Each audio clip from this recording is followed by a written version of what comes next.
This is the US Open 2023 Women's Singles Final. It is due to start at 9 p.m. UK time, at 10 p.m. Central European time, and 4 p.m. Eastern Standard Time. So either a great evening's tennis or a great afternoon's tennis, depending on where you are in the world. And we know it's going to go for a great match. It's so hard to call which way it's going to go. Is it going to be Coco Gauff or Aryna Sabalenka? I will have thoughts. Anastasia will have thoughts. My co-commentator Tom will have thoughts. But first, why don't you share your thoughts in the live chat of who you think is going to win? Whether it's going to be Coco Gauff winning her first major title, or is Aryna Sabalenka going to win her second and solidify herself as the world #1 in women's tennis? I'm going to share some predictions that have come in for the Talking Tennis team, and then we're going to speak to Anastasia, who is live in New York, about her thoughts. But first, we have Jack and then Damien. Okay, honest thoughts. Coco Gauff this tournament hasn't been super tested. There have been some moments, but she hasn't had to step up outside of her comfort zone, I would say. Riding a lot of confidence from the American swing. Even against Mukova, there were moments of doubt, but still enough of a base level to defeat her. Mukova maybe not stepping up quite as much as she could have. Improvements to Gauff's game though. Definitely no fluke, and will trouble Sabalenka, so bigger serving intent. Probably going to cause Sabalenka to miscue a few more returns than she's used to. And the forehand is solid enough nowadays that Sabalenka is going to be forced to play a lot of balls. But Sabalenka in finals this year, in fast conditions, has served well. Adelaide, Australia against Rybakina, Madrid versus Swiatek. She has stepped up, and I don't think she'll mind having to work the point a little bit more to get past Gauff. I don't see her being too nervy. I see her trusting in her weaponry. I see Gauff not being able to play the aggressor as much as she would like. So Sabalenka, I think this is hers for the taking. Gauff's base level's good, so she maybe will win a set, but Sabalenka in 3 sets is my feeling. So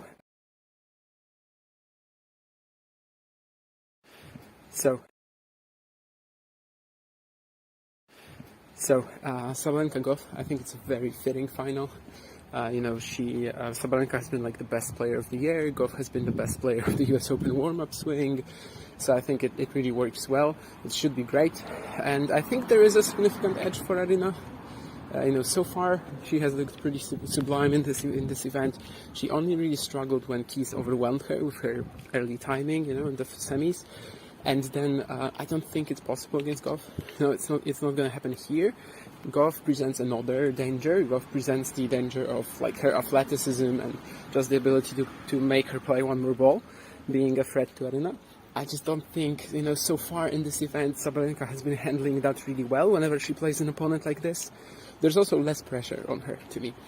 She's already clinched the world #1. She has a Grand Slam title. Coco doesn't. Coco has the 4 years of expectations building up for her.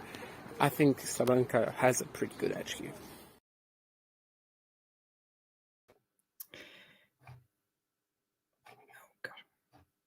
There we go. We have the thoughts of Jack and Damien, and now we will get the thoughts of Anastasia, who is on Arthur Ashe Stadium. Anastasia, how is it over there?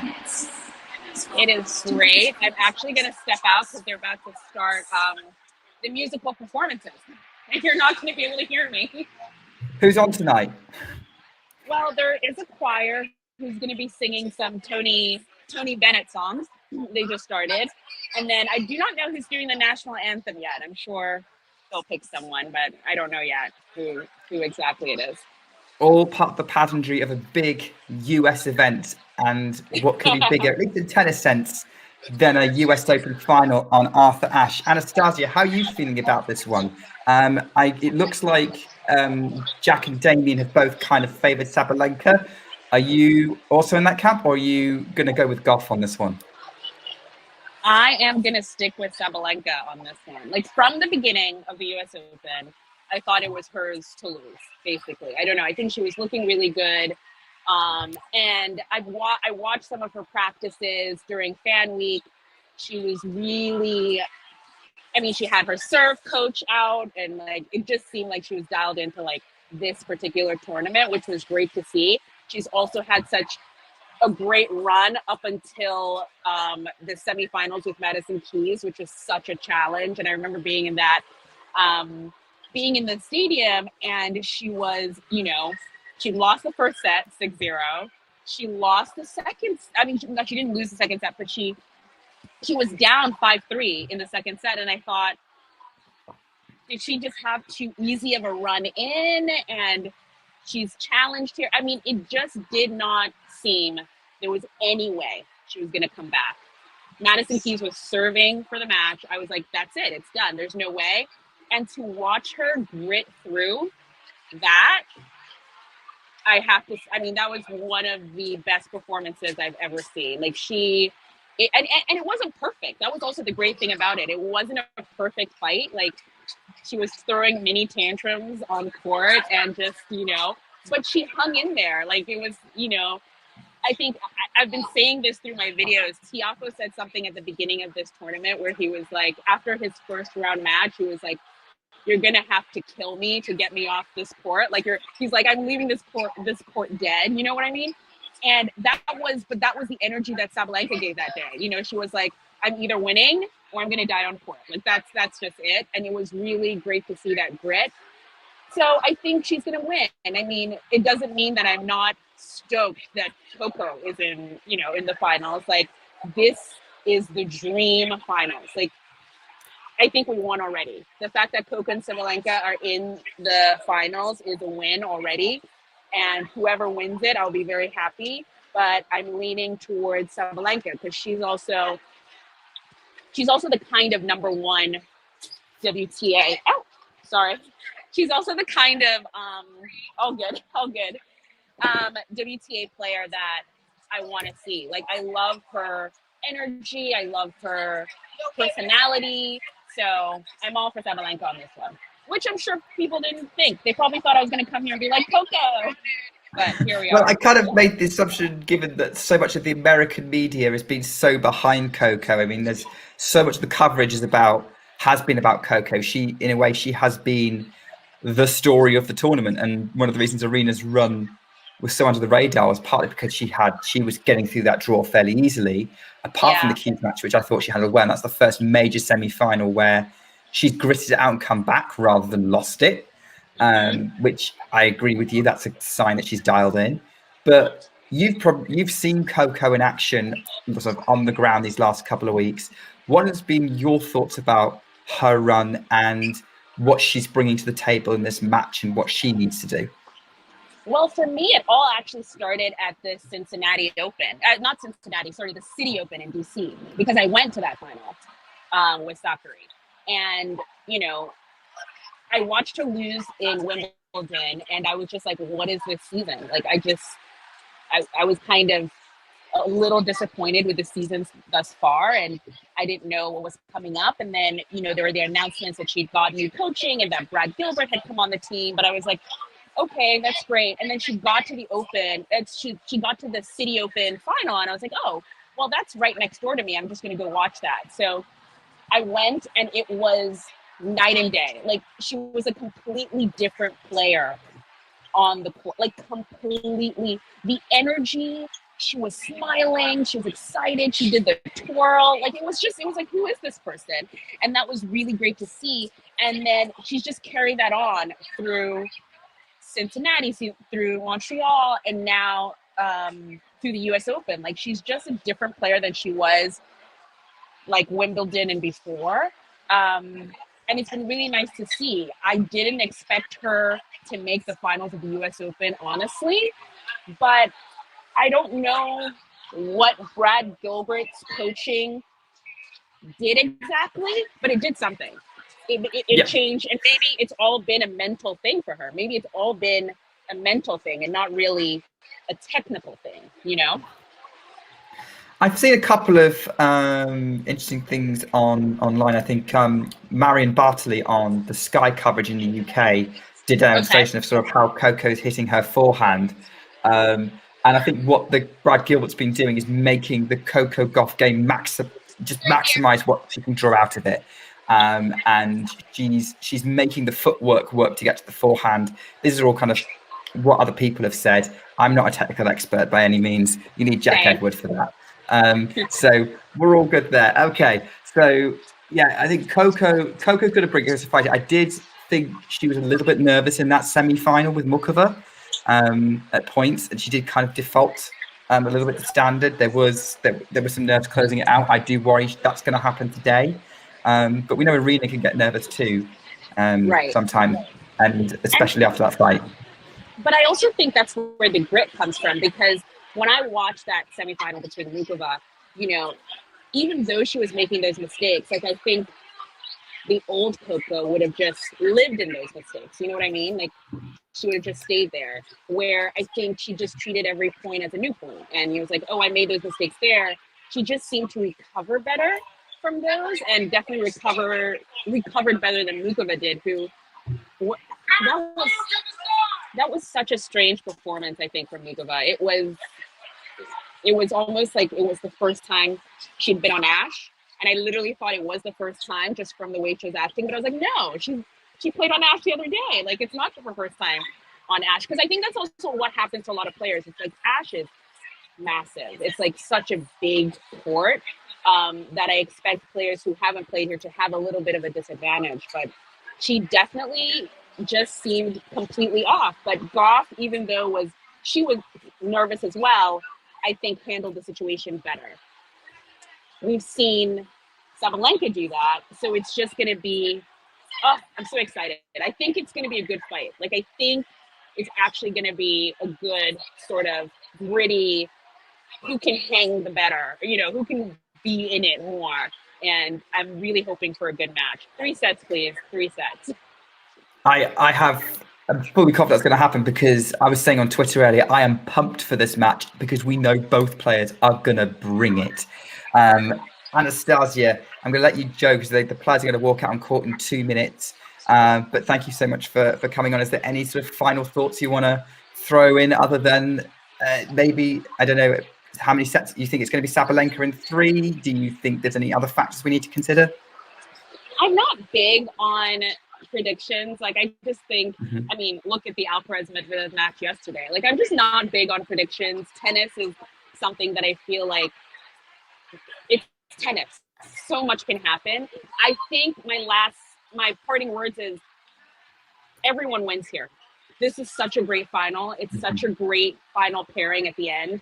Tennis wins, female tennis wins. Like, I'm looking at the huge crowds here who, one thing I've noticed about the US Open, at least coming here every day, is, I want to say 80% of the people who are here only come to the US Open. They probably don't follow tennis the rest of, for the rest of the year. So I'm hoping that they become fans and, they follow tennis after this and follow these two players, and maybe we can build the audience a little bit.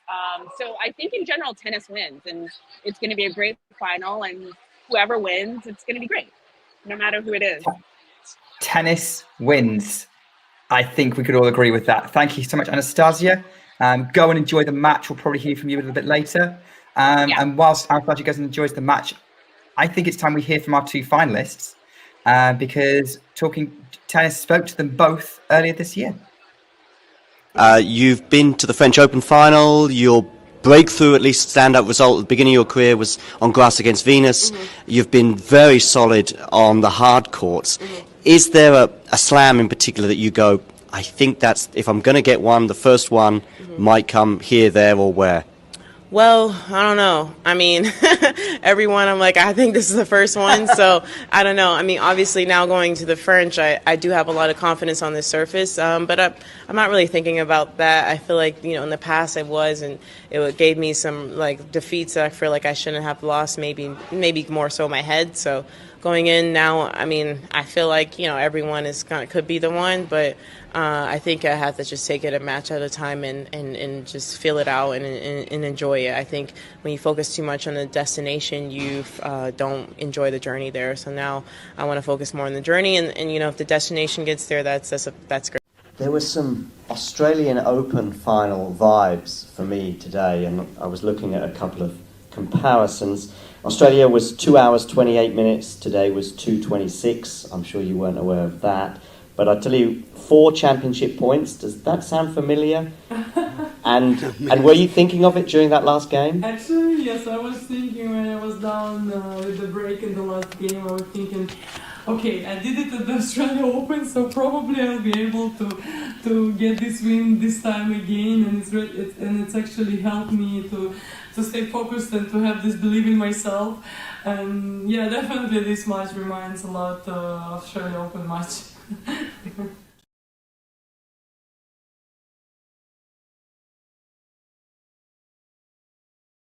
There we go. Those interviews are from the clay court season.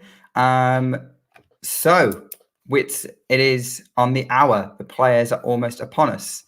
And I think we've got some more guests to come in. So I will bring them on now. So just give me a thumbs up if you're ready to join, and then we'll get going. All right. Well, first of all, we're going to have Bianca. Bianca, I don't think we've spoken before. How are you doing? You looking forward to this? Yeah, I'm good. How are you? I'm doing well, thanks, Bianca. I'm doing good. Yeah. So, talk to me. How are you feeling about this match? Who are you backing? I am so excited. This was my dream final, and I am 100% backing Aryna Sabalenka. I am her absolute biggest fan. And I've been suffering all year ever since the Australian Open, all the semifinals losses. So that match was very stressful. Seeing her go down 6-love in the semis, I was like, oh, here we go again. But seeing her come through, finally able to do it, I just think this is hers to lose. Okay, so we've had 4 guests on so far. They've all said Sabalenka. So I know. I was listening you're the in. most passionate about it, though. Yeah. It's the main thing. I think everyone's kind of else been kind of neutral. Mm-hmm. So yeah, I mean, you talk about all those semi-finals. That semi-final against Keys must have been an absolute roller coaster for you. It was. I feel like the previous to the French and Wimbledon, she was in a winning position in both of those. So I was like, yes, like we're finally going to do it. So the hope was like snatched when she was lost. So seeing her coming out and she was just bad, I was like, okay, like this is really a serious problem. And I was already like, I had given up after that set. So seeing her come back and seeing that fight, I think it made me feel even better because I think this was the first one that she was not in a winning position. She was down and out from the start. So to see her fight and come back, I was so impressed. And I don't think I slept properly that night. That's the first time I've seen Sabalenka fight back to win a semi-final. I think she was ahead in pretty much every other Grand Slam semi-final she played. Maybe I can't remember the Pliskova Wimbledon one too much. I think she did try fight back in that one, if I remember. But I'd have to check the score. That's the first one she did. Okay, so you are so obviously Keys was the biggest challenge, and I think that was due to Keys playing very, very well. Sabalenka's though looked absolutely imperious the rest of the draw. So she's in good form, and she's just had a big fight back. Surely that makes her unstoppable here, right? Well, I don't know, because I feel like Coco has just completely impressed me as well. From the first round loss at Wimbledon to the summer that she's had, I don't think her being like, oh, this is her first Grand Slam final, I don't think any of this matters. She is leading the head-to-head against Sabalenka, and also she's done so many things she hasn't done before this summer. Winning Washington, that was her biggest title at that point, and then she went and won Cincinnati. So I feel like it's kind of just like building. It would be amazing if she was able to then win this. What a summer she would be having. So I feel like I'd be happy either way. Honestly, if anybody else was playing Coco Gauff, I would be 100% behind her, but Aryna's my girl, so I have to back her. Yeah, you kind of have to back it. I've been in exactly the same position. So full disclosure, I am a big Iga Swiatek fan. But I have been in positions where I'm like, well, I'm kind of okay with someone else winning it. Like Mukhova and Roland Garros this year was a similar thing. So completely understand where you're coming from. And it's interesting with Coco, isn't it? Because for any other 19-year-olds, this would be like a huge breakthrough of, whoa, where's she come from? But because she's been here since she was 15, it's like, it's about time. Yeah. It feels like she's almost like like a veteran at this point. I don't remember where I saw this, but one of the commentators on a match was talking about this is vintage Coco Gauff. I'm like, how can this be vintage Coco Gauff? She's 19. Yeah, absolutely. But yeah, we were probably talking about vintage Sabalenka. When did Sabalenka break through like big time? Was that? I know she was already a big name and she was winning titles in 2019, I think. 2020, I think she got 1,000, Yeah. possibly. So she's been around for around about a similar age. But yeah, she's we're also getting some vintage from her. I mean, what have you thought about Gauff's run up to this point?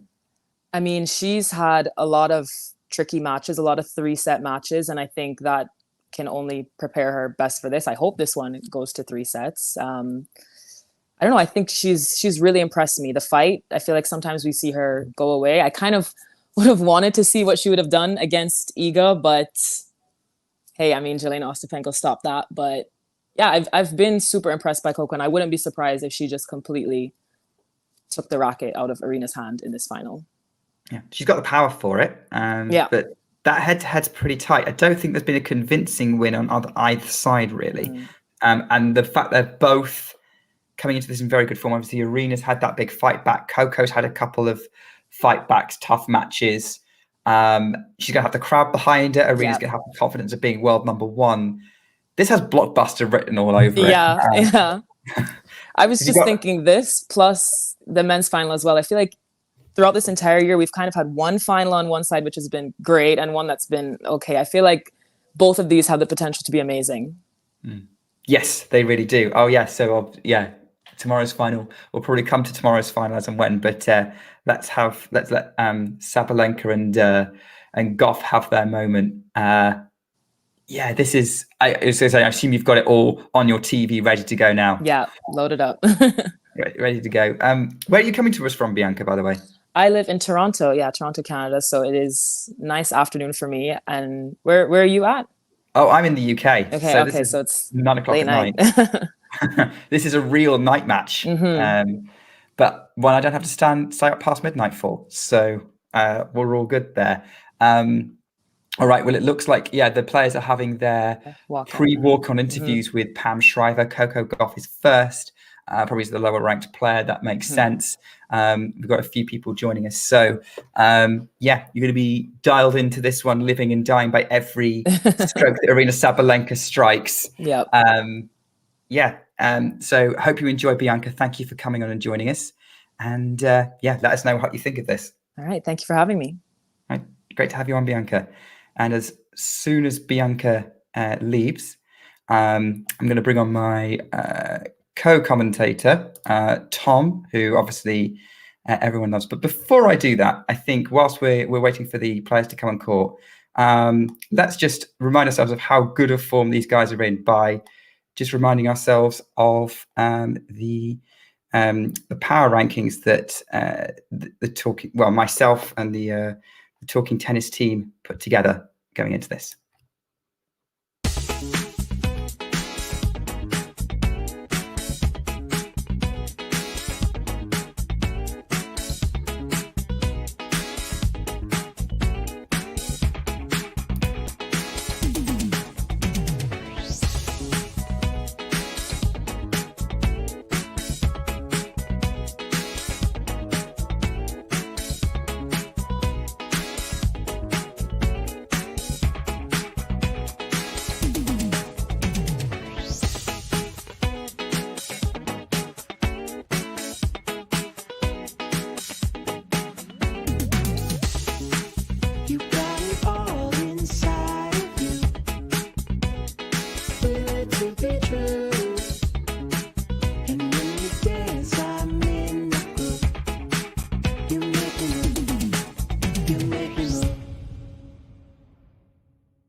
Hey, how are we, Nick? Oh, can you hear me okay? I have lost audio for yourself. Hello, can you hear me?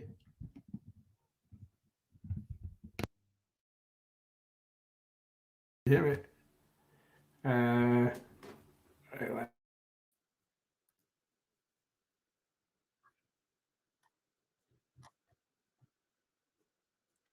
all gone a bit weird.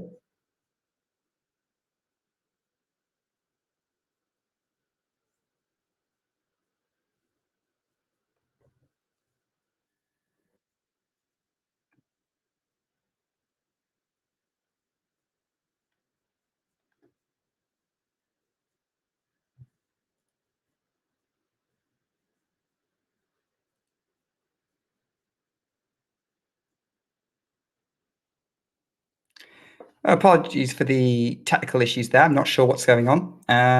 Tom is gonna be rejoining. Can anyone else hear that music? I don't know what's going on there.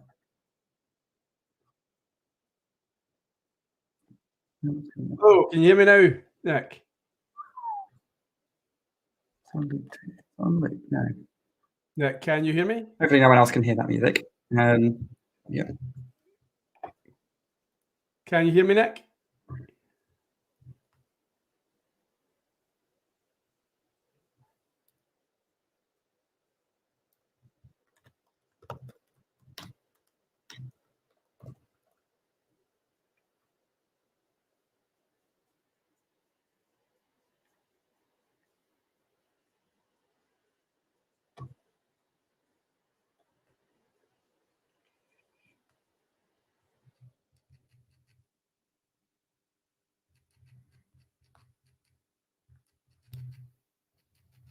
Hello, everyone. Okay, brilliant. Sorry about this. Don't know what's going on there, but fortunately, it's not interrupting the match. So hopefully we're all fixed. No, we're all still losing.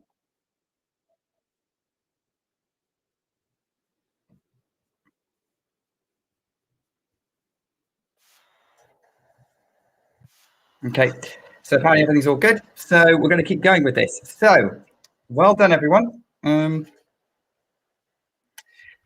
So we've got the final here. It's great to see so many of you here. If you are new to the channel, then please like and subscribe.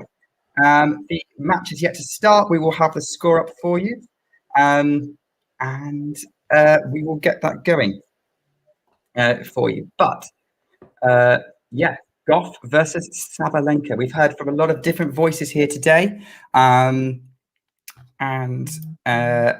we are going to be super excited to see what happens in this. I think it's going to go 3. I haven't heard anything from you guys in the chat how you think this match is going to go, actually. So let me know. What do you think? Is this going to be Gauff's day, or is this going to be Sabalenka's day? That you guys are just as knowledgeable as us, and I'd love to hear your thoughts on it. So, waiting for Tom to join us. Hopefully, he will be able to, and we'll be able to get everything up and running. As the players have just done the coin toss, we'll find out who's set first. I think I better get ready for this. It's getting very warm in my house. So, yeah, we've got some support for Coco in the chat. We've had a couple of other people supporting Coco in the chat. This is all going to be very exciting. I will tell you that now. Yeah, they're showing Gauff is still not fully ready yet, but we'll get there as and when. So yeah, we are warming up. So I'm going to say how I think it's going to go. Yeah, Sabalenka on a head level in my head should be the favorite.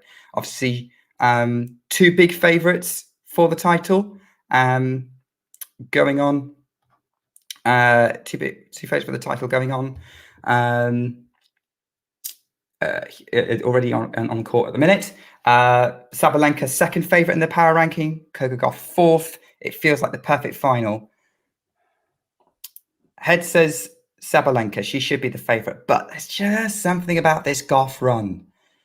It matches up with similar runs that have been had at the US Open by people like Osaka, Andreescu, Raducanu, even to a certain extent Swiatek. Although maybe if you look at the US Open in a minute, we've had a year with a new young breakthrough champion, followed by a year of a more established player coming through. As Andreescu in 19, Raducanu in 21, Osaka in 2020, and Swiatek in Hi, Nick. 2022. Can you hear me? Maybe if the pattern continues, it's Gauff's year in 2023. This is going to be all super exciting at the minute, and we are going to be I'm going to be getting ready for this as they're still warming up at the minute. I think I would agree with Terry's assessment that we're happy with either, but we're happy with Sabalenka, happy with Gauff. I'll be happy for whoever wins. It's going to be a great story either way. So I'm looking forward to this. Okay, so apparently I'm talking and I can't hear Tom, which probably means that you're getting a load of people. We're probably talking over each other. Now I hear Tom. You can hear me? Yes, we're here. We fixed it. Oh, wow. I don't know what was going on. Like, I was not on mute, and I could hear you, I could see you, and then I'm still on the stream, and I'm thinking, can Nick even see me? I don't even know what's going on. Absolutely not. I don't know what was going on. I think probably because I'm not going to lie to you. You know that rankings video I played? Yeah. I could hear the music 3 or 4 times. It looped background, and I was going, "Is the video still playing?" No, I can't. No, we're going to keep going. But we're all here. Thank you, everyone, for bearing with the YouTube technical difficulties. I promise you, this is a professional You know setup. something, Nick? I actually was watching you guys from about 8:45, and I've got to say, what a stellar job you did, and presenting the show and doing the 2 interviews. So I thought I'd, come on. I thought it was so smooth. It was too smooth. And then my entry into proceedings somehow went, as we say in Scotland, tits up. So yeah, I'm glad we're finally sorted. Coming to you guys, hello all my American friends, trying to bring the energy from a muggy Glasgow. Is it pretty warm where you are? It's pretty warm and pretty humid. I was wearing a shirt over the top of this earlier. I am now going for much shorter sleeves at the minute. We are actually underway on my screen, by the way, as Coco Gauff's just served a first serve and it's gone long. Early start, so we'll see where we are relative to each other in a minute. Coco Gauff serves second serve mid-court, forehand from Sabalenka to the forehand of Gauff. Sabalenka goes up the line. Gauff tries to chase it down, but takes the backhand wide. I'm assuming a little bit behind you. Now goes wide now. Okay, so, yeah, right. So I'm ahead. You can lead the point. All right, I will describe what's going on, and then Tom, we can give your expert opinion as a man who's watched probably look at a heck of a lot of tennis over, well, probably as long as I have, to be honest. But this is all going to be. I thought it was interesting. I thought it was interesting that a lot of your guests, Andy, I think a lot of your guests went with Sabalenka, but I think John's his poll before the stream had Coco Gauff, taking it by I think 80% to 20%, which I thought was really interesting. But I thought it was interesting that even folk like Anastasia and Bianca, I think, was going for Sabalenka. I think Jack went for Sabalenka, Damien as well. So very interesting to see that everybody or the majority are going to go for Sabalenka. Yeah, and it's interesting. I think when we did our pre-tournament predictions, there were about 4 people that I'm aware of in terms of like this is for popcorn tennis. 4 people that actually predicted this very final. Oh, wow, right. Yeah, so Mario predicted it, Jethro predicted it, Isabel predicted it, and Ashley predicted it, all pre-tournament. And of those 4 people, 3 of them went with Coco Gauff pre-tournament. I don't know how many of them are going to go, would think the same now, I think, necessarily, but she has been looking very good. Having said that, it's 15-30 with Gauff taking a forehand to the middle of the court. Sabalenka going on the attack with her forehand and going wide, 30 all. So it is interesting. There's some Coco believers out there, but there's not that many. It's great to see so many people joining us today, by the way. I think it's the most people I've ever seen watching a stream. So please. Well, I was going to say, in kind of turn with, a major final, a Grand Slam final, did you hear the news that we have managed to hit, 3,000 subscribers? Yes, we did. We've hit 3,000 subscribers, which is fantastic. It's great to see so many people along for the ride to talk tennis with us. And, to get so many people on board with us in a year has been fantastic. I'm going to talk about the match because it's now break point for Sabalenka in the opening game straight away. First serve from Gauff is long. That was very close to the line, but she just missed it. She was going out wide. So second serve, Gauff does not want to go an early breakdown to Sabalenka because if Sabalenka's dialed in, this could be over very quickly. Forehand Gauff back towards the backhand of Sabalenka, goes cross court. Gauff reaches it. Really short. Sabalenka attacks it. Gauff's going to have to pick it up, and Sabalenka tries to get the backhand volley. It was a really good pick-up defensive shot from Gauff, and Sabalenka tried to go back behind, up in the air with her backhand, and put it in the net. First break point saved in the opening game. Great defense from Coco Gauff on display there, Tom. Yeah, I think that she's going to have to use defence. I was going to come on to this and say, I think this match is all made on how well Coco Gauff can defend, because we know that Sabalenka is going to target the forehand, and it's just all about the defence of Coco Gauff. So really well played there. And I just wonder, getting out of this game, I believe the crowd will be on the Gauff side anyway, but getting this game and out of a break point early doors could, just get them right up for it. Another break point for Sabalenka. She moves Gauff around the court and finishes with an inside-out forehand. She was definitely attacking the Gauff forehand there, but she had a great change of direction. Even Gauff couldn't run that down. Yeah, no, I just said there, I think you said that it would be a short evening if Sabalenka was dialed in, and I think that's the fear for all Gauff fans. If Sabalenka is playing the top of her game, Gauff doesn't really stand a chance. Second serve. For me, she's looking like she's definitely up for this, although, she could go through. She's definitely more up for it than she was at the semi-final at this stage anyway. This is a neutral rally at the minute on break point. Sabalenka goes on the attack with the backhand. She hits a screaming winner cross court. She's got the first break. One love opening game of this match.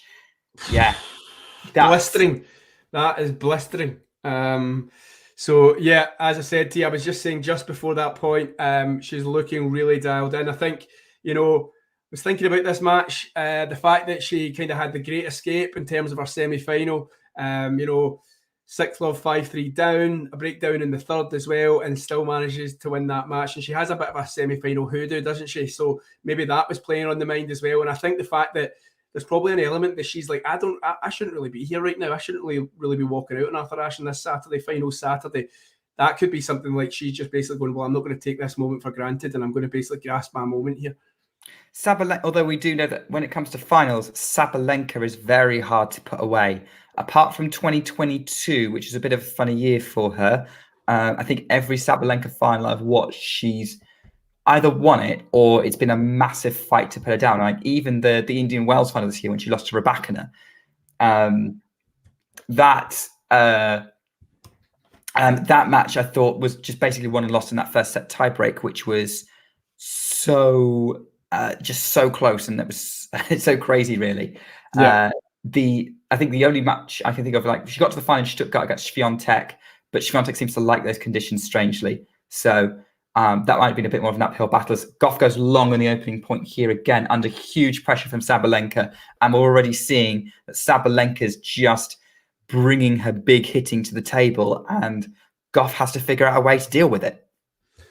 Yeah, I mean, again, any match, right? So Sabalenka's came into this match as the favourite, right? Now, let's be honest, especially for 2023, Sabalenka goes into most matches as the favourite, and that's because people know that if she brings her game and she brings her power and doesn't let get inside her own head, that, not many players stand a chance. And for me, in the opening exchanges, that's what's going on. I don't know if maybe the occasion with Gauff, home slam, being in the final, it's too early to comment on that, but, it just seems like there's only one winner right now. Yeah, right now anyway, but we know that tennis can change on the dime. Honestly, 2 days ago, don't forget, we thought Madison Keys was going to be playing an All-American final because she was leading she'd led 6-love, 5-3 with 3 points away from winning the match. And Sabalenka dialed it in when she needed it. And, she clutched her way through that match. Yeah, Brilliant. I mean, I think what we're seeing right now, though, is Coco Gauff is not getting any time on the ball. She's got no time to kind of try and get her timing right. The backhand there you've seen was quite wayward in terms of going long, and that's because Sabalenka's got her on the run quite early.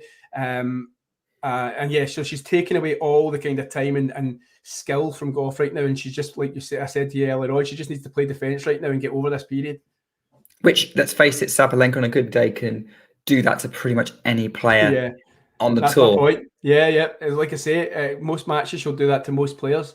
Maybe not Mukova, but no, that's not just a different Mukova. tactic. I would also say not Rybakina either.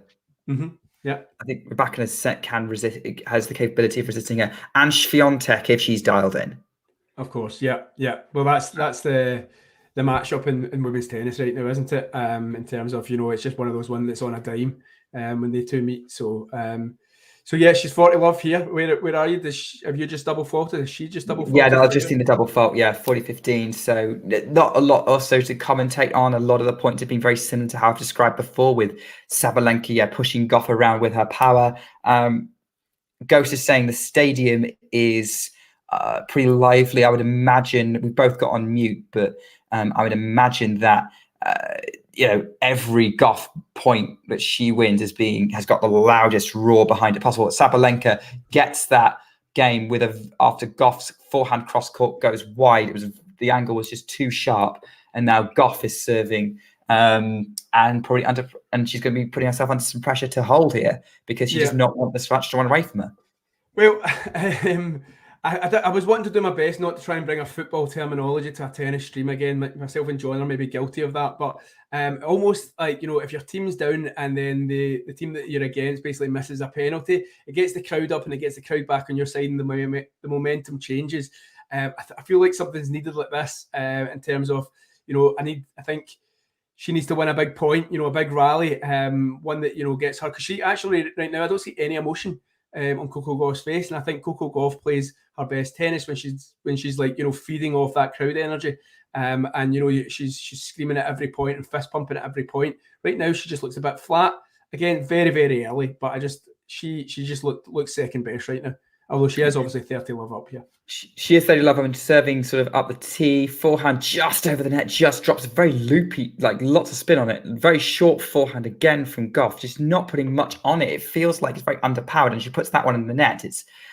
That forehand, we know the forehand's a weakness. It has been in the past anyway, but the last few weeks up to this point, including the US Open, how she won Cincinnati and Washington, it was looking more like a weapon. Like she was really hitting through it. And that rally was a lot of very short balls. That was a good forehand though. Great placement, kicks up, 40-15 winner on the forehand side. But I'm wondering whether Gauff's a little tight right now, and it's not been helped by Sabalenka coming out the block so strongly. I'll let you finish your point as soon as this game's over. Sabalenka gets the backhand to play. Gauff has to chase it down. Sabalenka tees up a forehand, puts it in the net.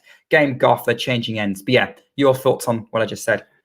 I think you're right that it did look a bit loopy at that particular point, and even the winner was, it was a bit loopy in terms of, I think she just wrong-footed Sabalenka. It was a block return from Sabalenka, but I think she'll be pleased. Well, obviously she'll be pleased just to get that scoreboard starting ticking over for her. She's speaking to. She's just of her towels. Okay, I just wondered if there was some sort of quick medical, or physio, but I think it was just the towels. I think what the key for this is that the defense for Coco Gauff. She knows that she's going to face pretty extreme power. And I think she needs a free. I think she needs to serve well. I think she needs that a 3 point per game on her serve, just to keep herself in front. Because Sabalenka is such a dangerous returner. She'll work out where to go for, if it's maybe just right at the feet or the forehand. I think Leila Fernandez had said, not the Leila Fernandez, but in the chat, she's causing sports confusion all US Open. Is getting cooked right now, and I think she's second best at the moment. I'm hoping for like you say, momentum shifts in tennis all the time. It's one of the reasons why we all kind of love it, because one player can be a break in a set up, and then within 10 minutes it's totally flipped in its head, and maybe she's just settling into the occasion a little bit, getting over the nerves, got her mark on the scoreboard now, and hopefully she'll now settle. And we know Sabalenka can dip in and out of matches. Let's be honest, we've seen it before, especially in semi-finals. And I think Gauff will get chances, and it's just whether or not she takes them. it's very rare to watch a tennis match where a player doesn't dip at some point. I mean, even players like Novak Djokovic on the men's side, even Serena Williams back in the day, would have weird dips in the matches. Very rare for someone to play a pebble. And she's gone wide with the forehand on this opening point. Well, I think I find with Sabalenka though, and I've watched quite a bit of Sabalenka this year, and it's when she starts doing all this kind of she's doing the old like what she's not happy about our strike, our motion. She's going, where did that come from? And obviously I saw that there when she went wide. And I think for me, it's just when she starts, like I said, getting in her own head, starts talking to herself, starts looking at the bench. That's when Gauff should be smelling blood and going, right, okay, I need to take my chance here. Double fault from Aryna Sabalenka. Love 30. Telling you. So, and there you go. This is what I mean. You're right. It's like obviously her work with that biomechanics coach is very well documented. I think sometimes she has to remind herself how to do it properly and not default to how maybe she was hitting strokes before. But like with Gauff and the forehand, when she gets tense, she defaults the old way and not the new Brad Gilbert way. Big forehand winner from Sabalenka to get their first point on the board in this game, by the way. But both players have had to retool their games to a certain extent. And when things aren't quite going their way, they have a tendency to have to default to what didn't work and having to remember how to play, quotes, how they should be. Sort of remind themselves of the stroke reduction. It was but let's be honest, that was a really nice forehand, really good timing on it. Knew where our opponent was in the court and knew that she had time to squeeze it through that gap. So I did like that one. Okay, we've got a second serve here at 15:30. Big point here, goes into the net. It's a double fault again. That's 2 double faults this game. And Gauff has 2 break points to get herself in this final. Sabalenka's just that's her motion she's making with her hand.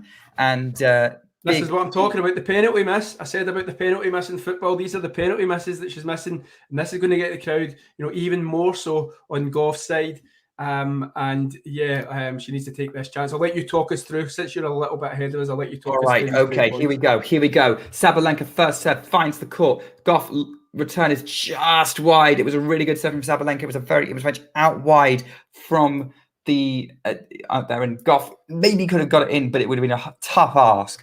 And she didn't miss by much. It was still a good return attempt. Sabalenka is kind of still frustrated. She's in this position. Another breakpoint chance for Coco Gauff. She's standing there. She's ready. She's dialed in. She's focused. Aryna Sabalenka serves out wide. But Gauff backhand in play. Backhand Sabalenka to the cross court. Gauff backhand. That's the danger side. Sabalenka tries to take it. She puts it in the net. She's put it in the net, and she's thrown her racket as high as she possibly can into the air. I mean, that's high enough that if she had enough velocity on it, it could fall on someone's head. And that is Gauff back in this match. Sabalenka is frustrated. And did she throw a racket, or was it just bouncing the ball? I thought it was her racket that she threw. Well, I was keeping an eye out because of my second behind you. I think she actually just, bounced the ball, and maybe you've caught it and it's looked like the racket, but okay. I think it was the ball. I don't want to be accusing her of, racket abuse this early.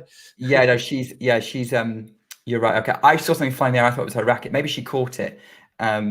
Anyway, 2 games all. We're back on level terms in this first set. It's already a roller coaster. We're only 4 games in. Here we go.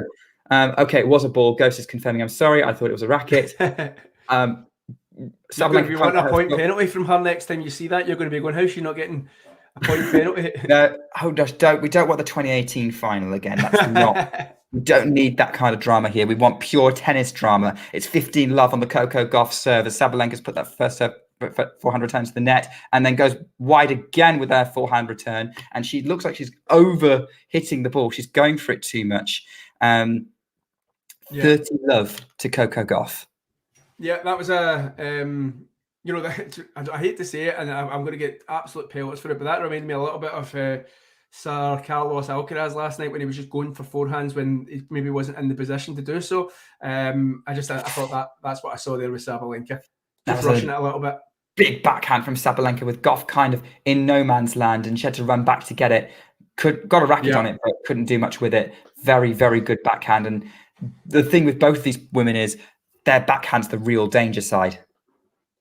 Yeah, that's it. Yeah, and I said Coco Gauff. That's why Sabalenka will be going for that forehand. She'll be targeting that forehand. And Coco Gauff, which I don't think she gets enough credit for, as well as the defence that she can do on the backhand side, as well as keep her in rallies a lot of the time. But with that power there, she just couldn't. She just couldn't keep it in court.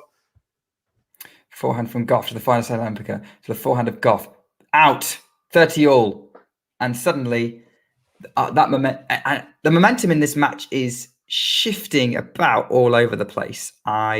It's moving so quickly. Like, maybe it's nerves, maybe neither of them are fully I think it's definitely nerves, Nick. I think I was just trying to think there while you were speaking. See, when Gauff broke serve, did she fist pump anything, like, or did she just go and get it? I wasn't paying attention to Gauff. I was looking at Sabalenka.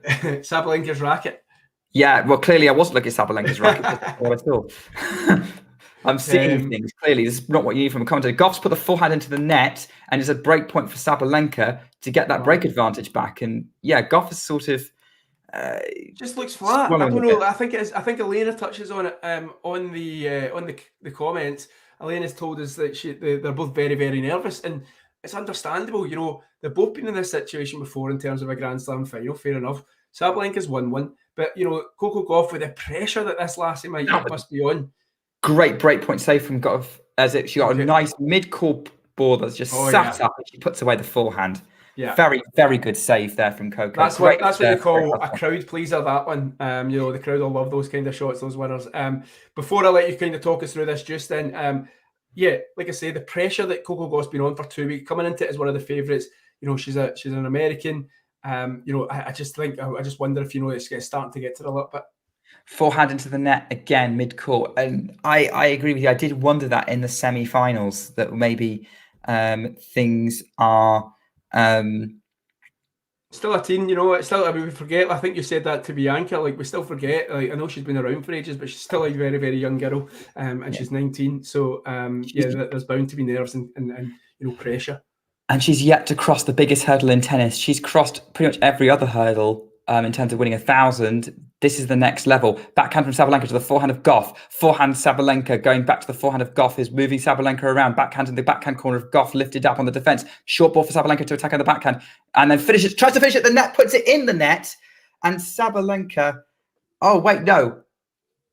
Sabalenka, hang on a minute. Oh, yeah, it's juice. It's juice. That the scoreboard disappearing confused me. She's frustrating. Yeah, she had it sat right there to put away, and she couldn't do it.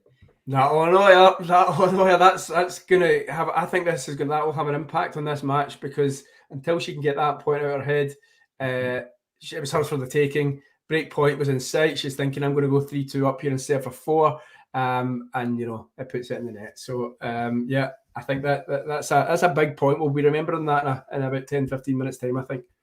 Backhand up the line from Sabalenka. Gauff, forehand defense, lands in. Forehand to the forehand of Gauff at the minute. Sabalenka still going after the Gauff forehand and trying to move her around, hitting into space with her big forehand. Somehow, and the Gauff defense eventually just goes long. And it's another break point for Sabalenka, who's really pushing for this advantage again. Yeah. I mean, the athleticism is going to be key here as well for Coco Gauff. Look at Sabalenka. She's pushing her from pillar to post, corner to corner. And Coco Gauff, her athleticism is praised, rightly so. But she's going to have to call on, every little ounce of energy she's got, because she's getting chased around the court here. I mean, Sabalenka has another breakpoint chance. I've lost count of how many chances she's had in this game. Gauff serves, gets the forehand, first serve in, loops up the forehand. Backhand Sabalenka just over the net. Forehand Gauff to the backhand of Sabalenka, still attacking the Gauff forehand. The strategy is pretty clear. Goes again to the forehand with her own forehand, and Gauff finally nets, and Sabalenka breaks 3-2. She's back in front of this final, and she's the one who's fist pumping here. She's the one who's dialed in, and she's the one who, despite everything that Gauff is throwing at her, despite everything the crowd is throwing at her, is still leading this US Open final. Yeah, it's been some start. It's what you want from a final, though, isn't it? Like, there's already about 3 or 4 storylines going on, and subplots. I think there, again, that just kind of sums up this matchup, though. And it makes me think, Coco Gauff is playing the best tennis of her career. I think she's on the longest winning streak of her career, and she's got a 3-2 record now against Sabalenka. And it's just I'm just thinking, how is that? That's just one of those weird, quirky stats out of tennis, because right now this matchup looks like it's suiting Sabalenka. She's the one that's dictating all the points. She's going for that forehand, the forehand that we think is improved. And every time that she goes for that forehand, you know, how many times have you said, and Gauff nets? Do you know what I mean? So the forehand is definitely breaking down a fair bit. I mean, I think with that matchup, I think when you talk about the matchup between Sabalenka and Gauff, and when we say it's actually 3-2 in favour of Gauff, most people I talk to are actually surprised by it, because you would think Sabalenka has the advantage in that matchup. But whatever reason, Gauff has dealt with it pretty well. And I would say that sort of the talent and the fighting spirit she's had in her career, she's pushed the top players harder than maybe someone with an underdeveloped skill set at that point, as a sort of sort of even someone from their mid-teens was able to do, is impressive. And that's why she's in this position of, despite this, you know, with any other player, this would be their breakthrough tournament. She's seen as almost a veteran by now. Yeah. I mean, I've got actually quite another quirky stat for you in terms of this match, Nick. And you probably already know a man as knowledgeable as yourself, but obviously this final is involving 2 of the top 6 seeds. And this is actually the second time in the last 22 Grand Slams that the championship match has featured 2 of the top 6 seeds. Right? Good grief. I know. And you know, in that stretch of 22 slams, the last time this happened was that Sabalenka in Australia 2019? No, it was actually last year. Last year, in the last year's US Open final. Yeah, of course, because Swiatek Shabir, they were both top 10. Yeah, but I just thought that was an amazing stat. You know, top 6 players, and it's only the second time in 22 Grand Slams. What's that about? You know, 5-6 years. You know, my math isn't great. That's why I'm a journalist. I'm good with words, not numbers. But yeah, it's just I found that one earlier on today, and I just thought, you know, people might be interested here in the stream. But it's the second time in 5 Grand Slams, which is a sign that maybe that run may the numbers may get higher. We get more and more consistency from the top players. I mean, Gauff it's going to be at least world number 5 after this match. She's going to go up to number 3 if she wins it. Forehand from Sabalenka, they're trading forehands at the minute. It's another long rally. Gauff putting up a wonderful defense, but again, just goes wide with the forehand under pressure from Sabalenka. Takes to 15, or Sabalenka having put a forehand in the net on the opening point. See, Sabalenka again. See the way she was on the deuce court there, the deuce side of the court there. You'd think she's going to go down the line there, you know, for a winner. But she just keeps on pummeling that forehand. And, you know, at least she's consistent, but you can just see that that's obviously been something that's been spoken about pre-match.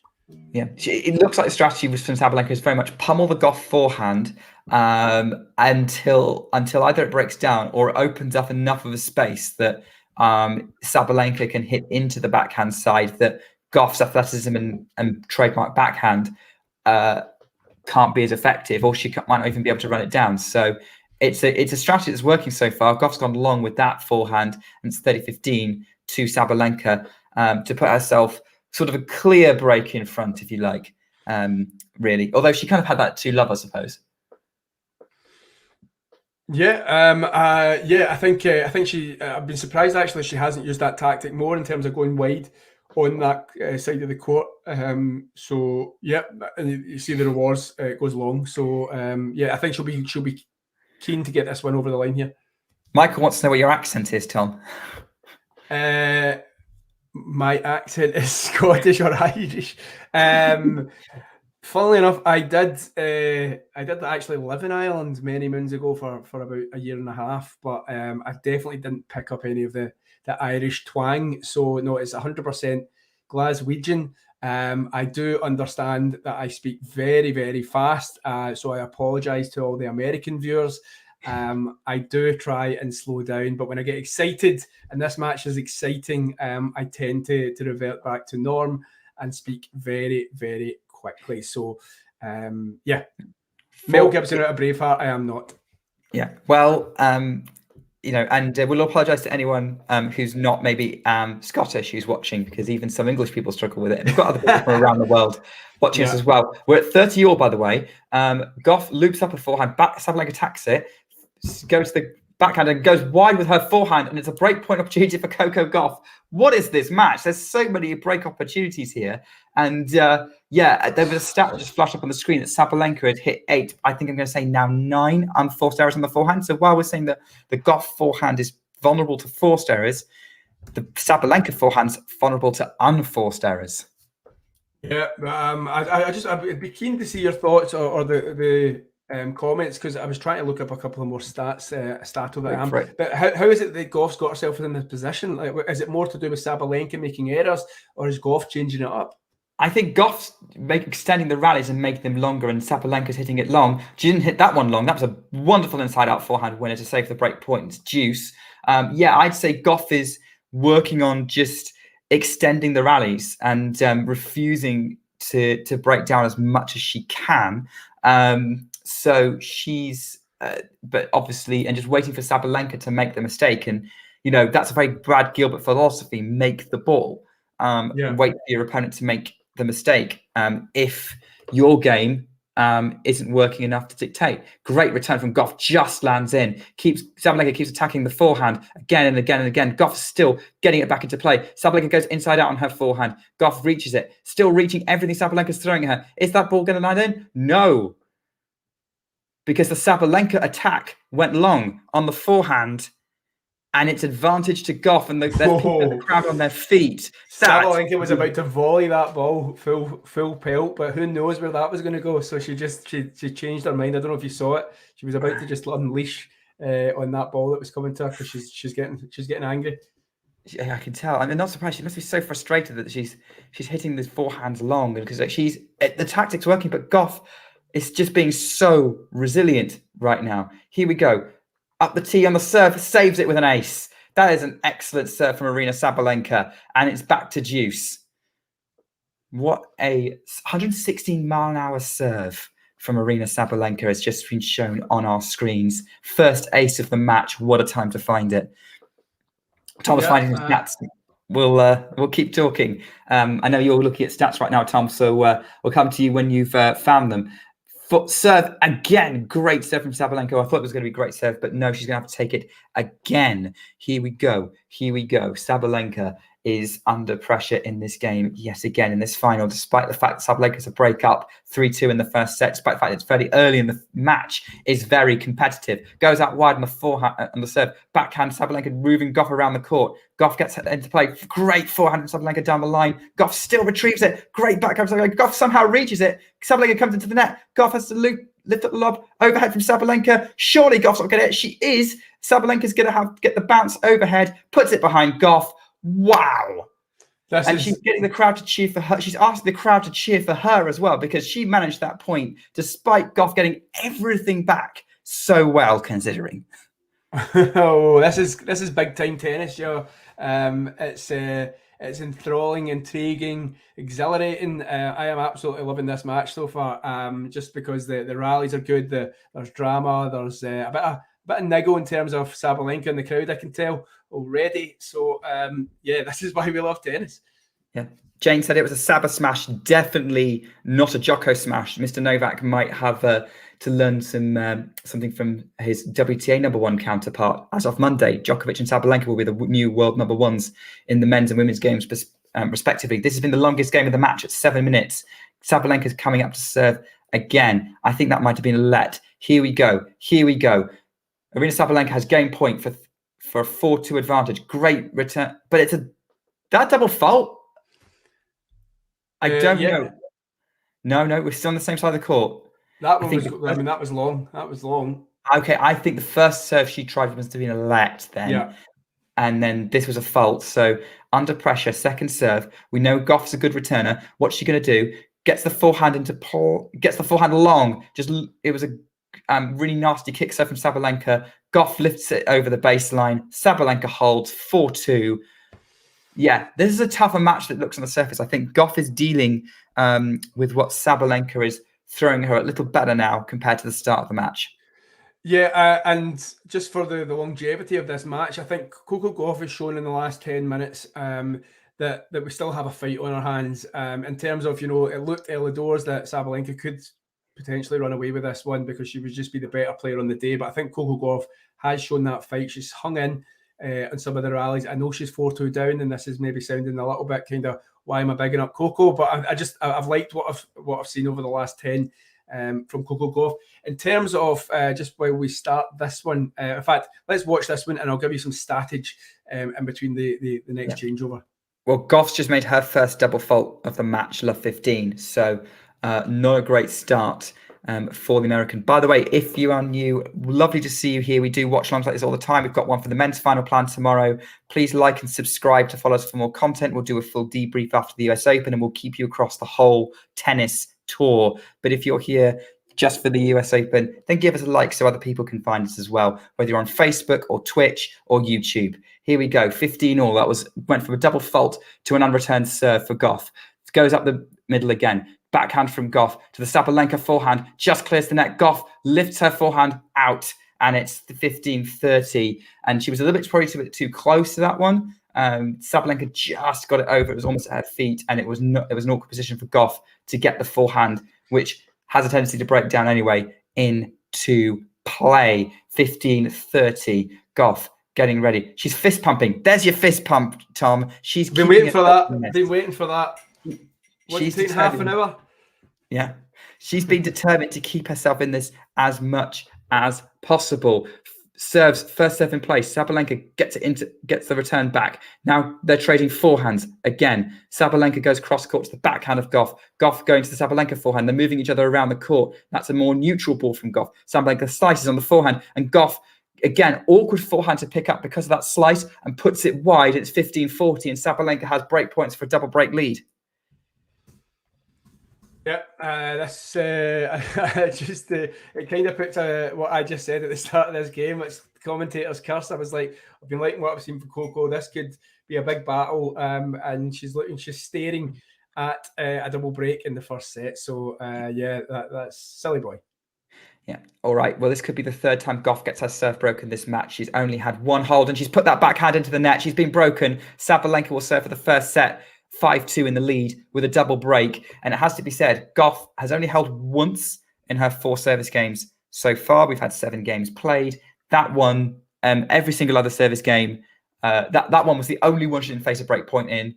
Sabalenka hasn't exactly looked comfortable on serve either, but she's looked more comfortable than Coco Gauff. Or maybe Gauff is not as good as putting Sabalenka under pressure as Sabalenka is at putting Gauff under pressure. Well, it's time for Tom's stats or statage, as Ghost is saying he tends to enjoy. So I don't know if he likes me saying the word statage or producing some stats, but just to mention what you said about the US Open website in terms of the figures of the match so far. You were talking about the serve. Coco Gauff is actually saying has managed to hit the service box 16 out of the 23 times, which is 70% of her first serves in, whereas Sabalenka has only managed to do that 60%, which is 12 of the 20 serves that she has had. But when it comes to winning on that first serve, Coco Gauff has only won 50% of her points, which, you know, I said to you at the start of the match, she needs to start winning a lot of free points per game to have a hope of staving off that powerful return. And whereas Sabalenka has won 67% of her first serve points. But you were talking about the unforced errors as well. Sabalenka, for being 2 breaks up, has had 13 unforced errors, according to the US Open website. And Coco Gauff's only hit 5.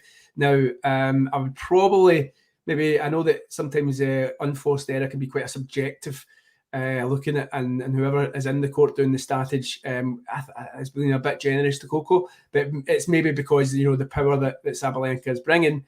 That's why maybe that is so low, because basically nobody could basically get those ones back.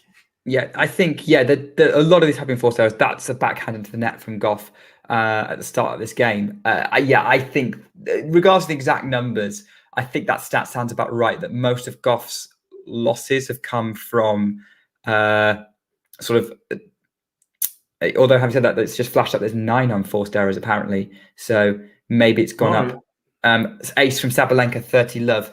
Until recently, the Gauff's errors have been forced by Sabalenka under pressure, Whereas Sabalenka, a lot of the time, she's lost the point have been because she's had something teed up and had to miss. A lot of it's because the defense Gauff was putting up at points, trying to go for another ace, but misses it up the tee. So Gauff's going to have a look at a second serve. She's already dialed in and ready to look at the second serve. She's muttering to herself. I don't know what she's muttering. Media lip leader in play, but second serve from Sabalenka, mid box, backhand from Sabalenka, a very good return from Gauff. But Sabalenka goes along with the forehand under a little bit of pressure from some awkward shots from Gauff, and it's 30-15, and Gauff is not letting Sabalenka have the set easily. We were saying that Gauff needs to be dialed in for the second set. That was what Max is saying in the chat. But actually, hey, Gauff doesn't want to go to her second set. She wants to pull off the 2-5 comeback. Yeah, Coco Gauff again. I don't see much animation, much emotion. For me, I think I said earlier on, watching Coco Gauff matches in the past, she's animated. She gets the crowd involved. Cheeky shot from Sabalenka there. Fair enough. Super short return from Gauff. Sabalenka comes in and just dinks it back over the net. 40-15, and she fist pumps. I mean, I know what you're saying, but actually I tend to think of Gauff as being fairly stoic anyway. Okay, yeah. Maybe this US Open, she's been fist pumping and getting the crowd going, but it's usually when to kind of G herself up when she's got herself back in the match. Like I tend to think of her as being sort of very, very sort of, much more stoic and dialed in than necessarily a big fist pumper a lot of the time. Poker face, would you say she's got a poker face? Yeah, poker face, yeah. She doesn't wear her heart on her sleeve a lot unless she wants to really get the adrenaline going because she needs it. Because she's in a fight. It's 40-30, by the way. Right now, yeah. She needs it right now. She's set point down, but she did save one of those set points by playing a good return deep. I think the left cord helped out a little bit. Sabalenka very long on the first serve there. Sorry to interrupt you, Tom. That's all right, mate. Make sure we cover everything that's happening as live. See if Sabalenka can close out the set. It's going to have to be on a second serve.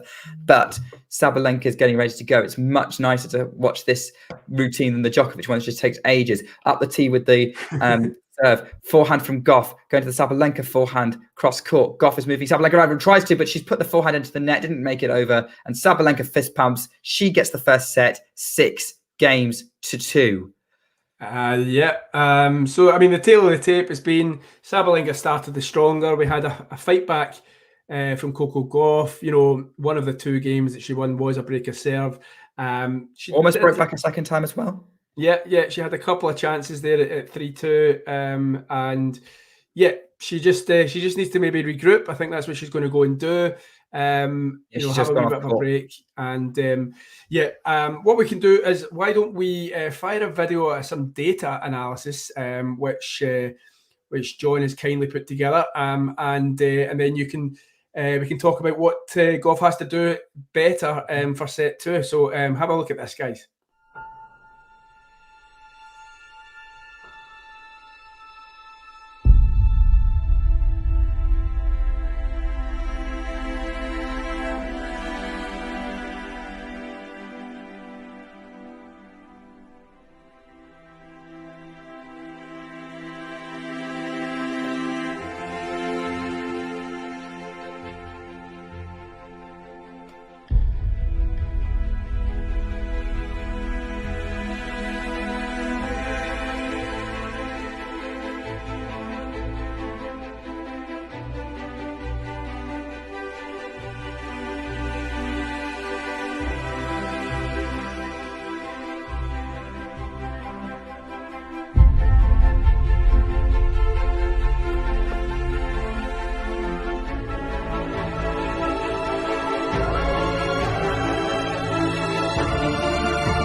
I mean, that was certainly an interesting video. I'd not watched that one before. I thought I was sitting down to one of Hollywood's blockbusters. What do you think of that, Nick? Oh, you're on mute.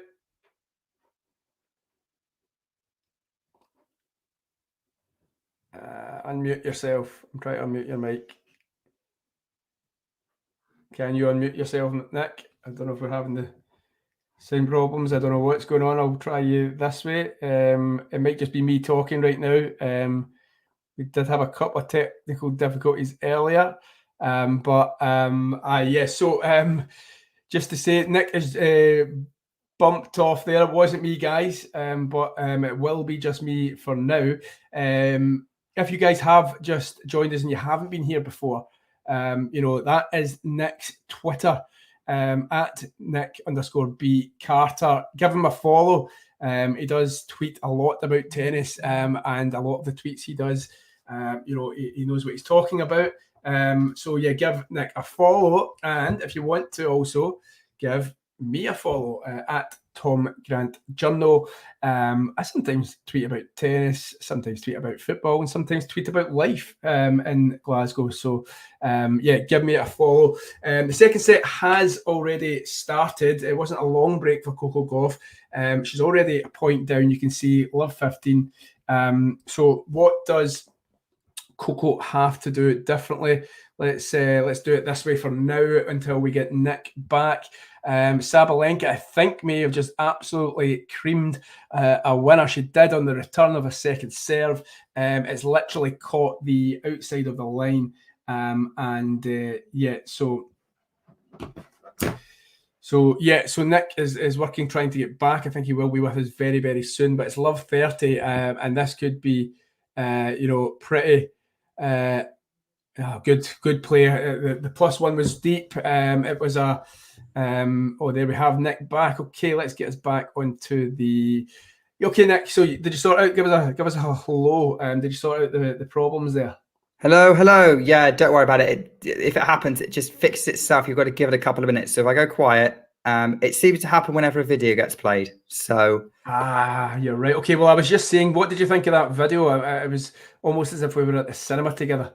Yes, I have seen it before. I think it was from Wimbledon when Sabalenka and Jabeur played each other, and we interviewed Shane, who's worked with them both. Actually, we expected them both at the US Open as well. By the way, Gauff saved the first of these break points with a serve that Sabalenka couldn't get back into play, so 30-40.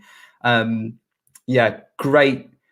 It's always great to hear the insights from Shane, especially when it's like working behind the scenes to support the player with the data they need to make the improvements. What will the data show for Coco Gauff, I wonder? By the end of this match, she goes backhand to the backhand of Sabalenka. Gauff goes for the drop shot. Not great slice, but the Sabalenka counter slice goes wide, and it's deuce. And that's 2 break points saved, and this is exactly the start that Gauff needs, or at least, well, she would have preferred a hold to love, but saving break points is probably going to be next best thing.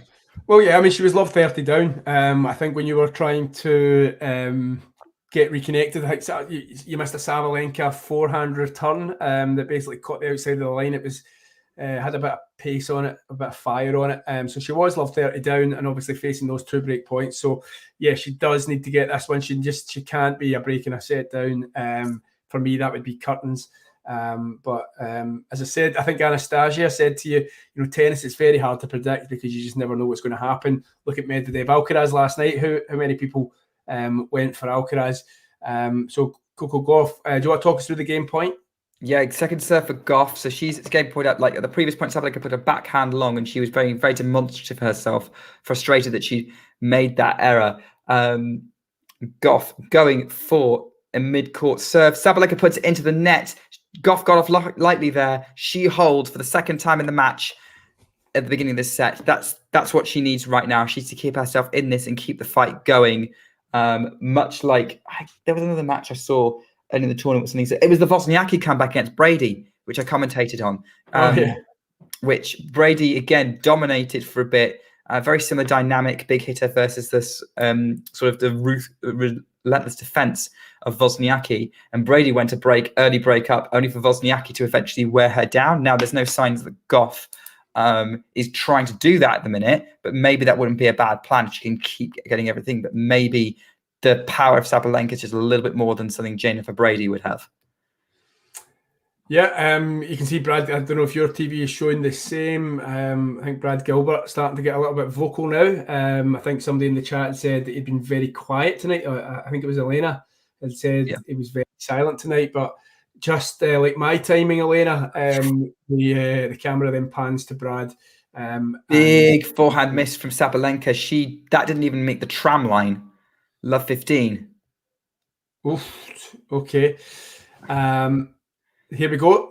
This is where, remember, I said in this first set, when she starts to get vocal with herself, she starts to lose focus. And so I just wonder, Coco Gauff really needs this. Imagine her 2-0, 2-love up,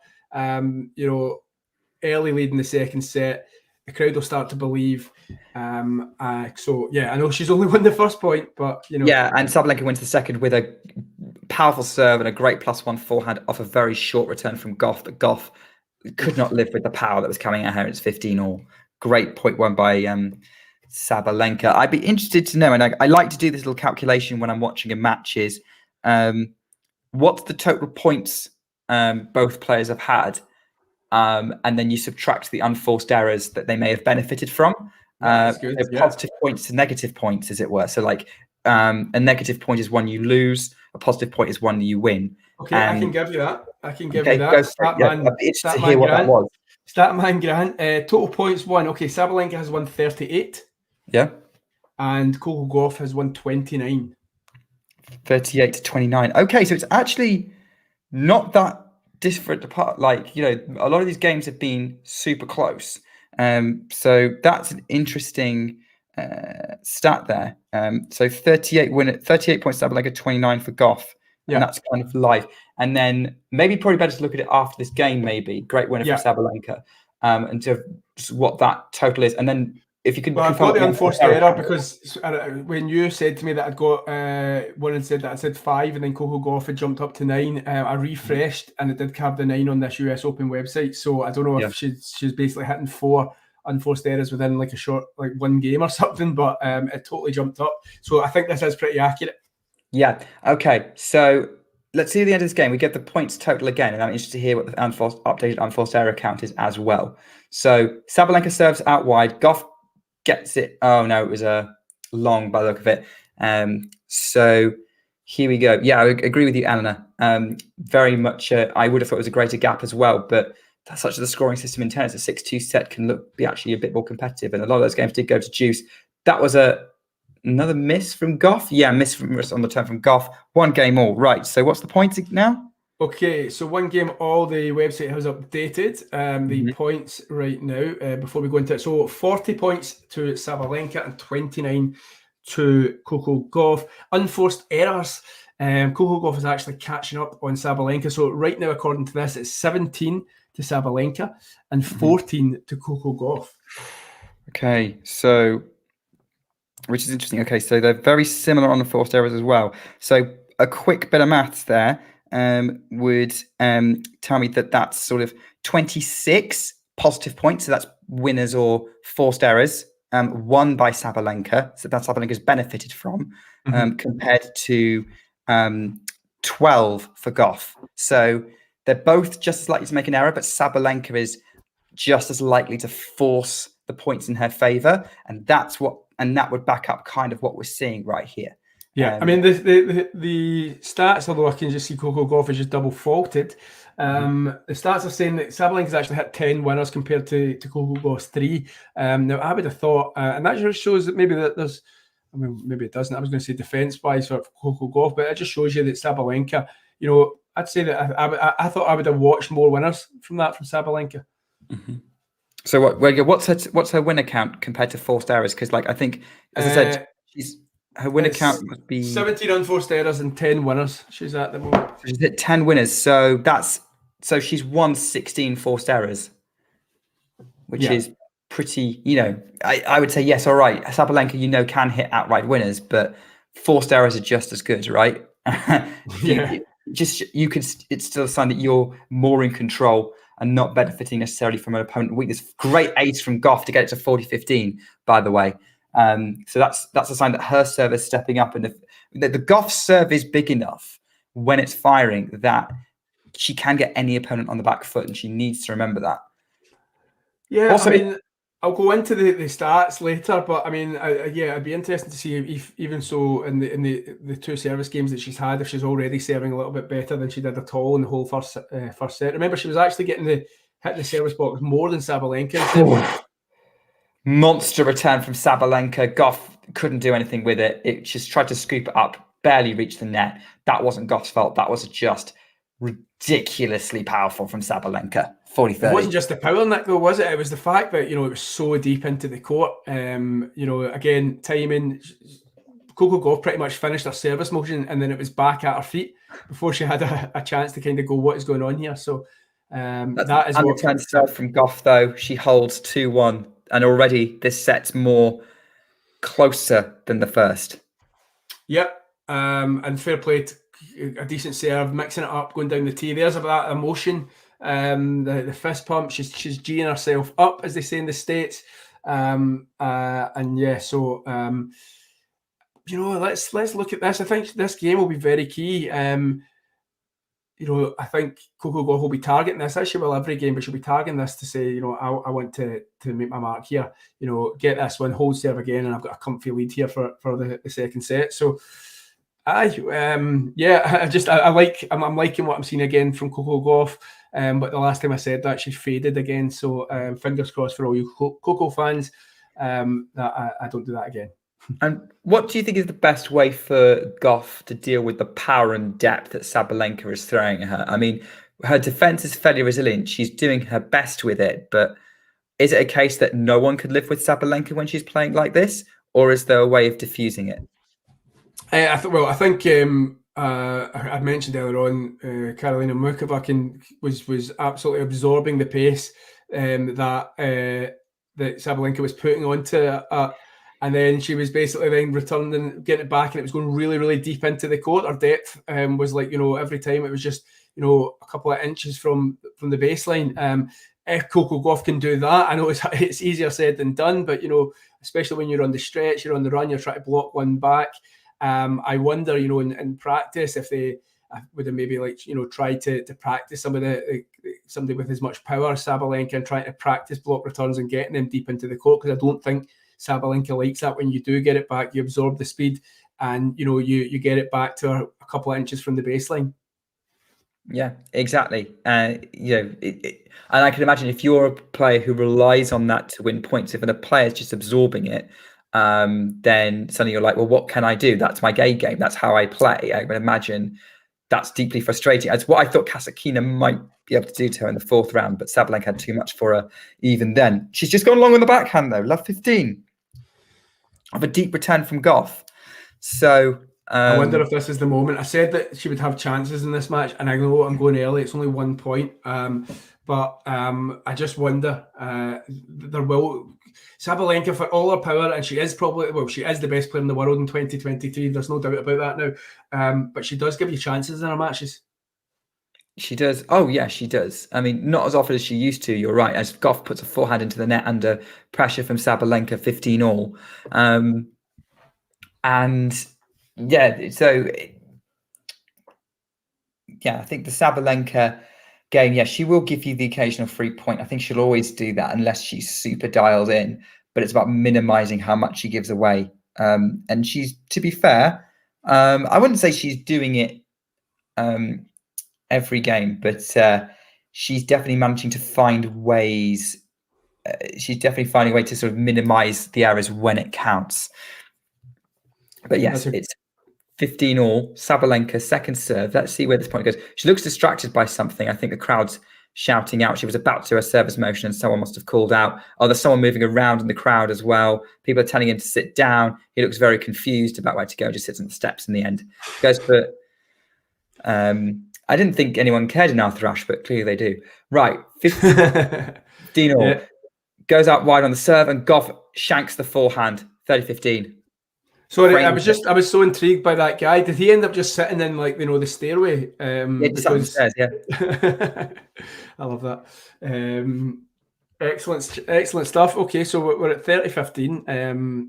A nice elderly gentleman's just caught that ball from Coco Gauff. Well played him. So yeah. Oh, forehand long from Sabalenka, 30 all, and she's again being demonstrative, 30 all. Suddenly Sabalenka's given Gauff some opportunities in this game a little bit. We were talking about Sabalenka not letting too many go, but she's definitely had some scrappy games this match. It's not 6-2, 1-2 is not. It's not as convincing as the score suggests at the minute. Sabalenka's still scrapping away a little bit. Gauff's coming in behind an approach shot. Sabalenka puts it away because she's reached the ball, and it's 40-30. Yeah. Gauff trying to do a short approach shot, and Sabalenka just picks it off easily.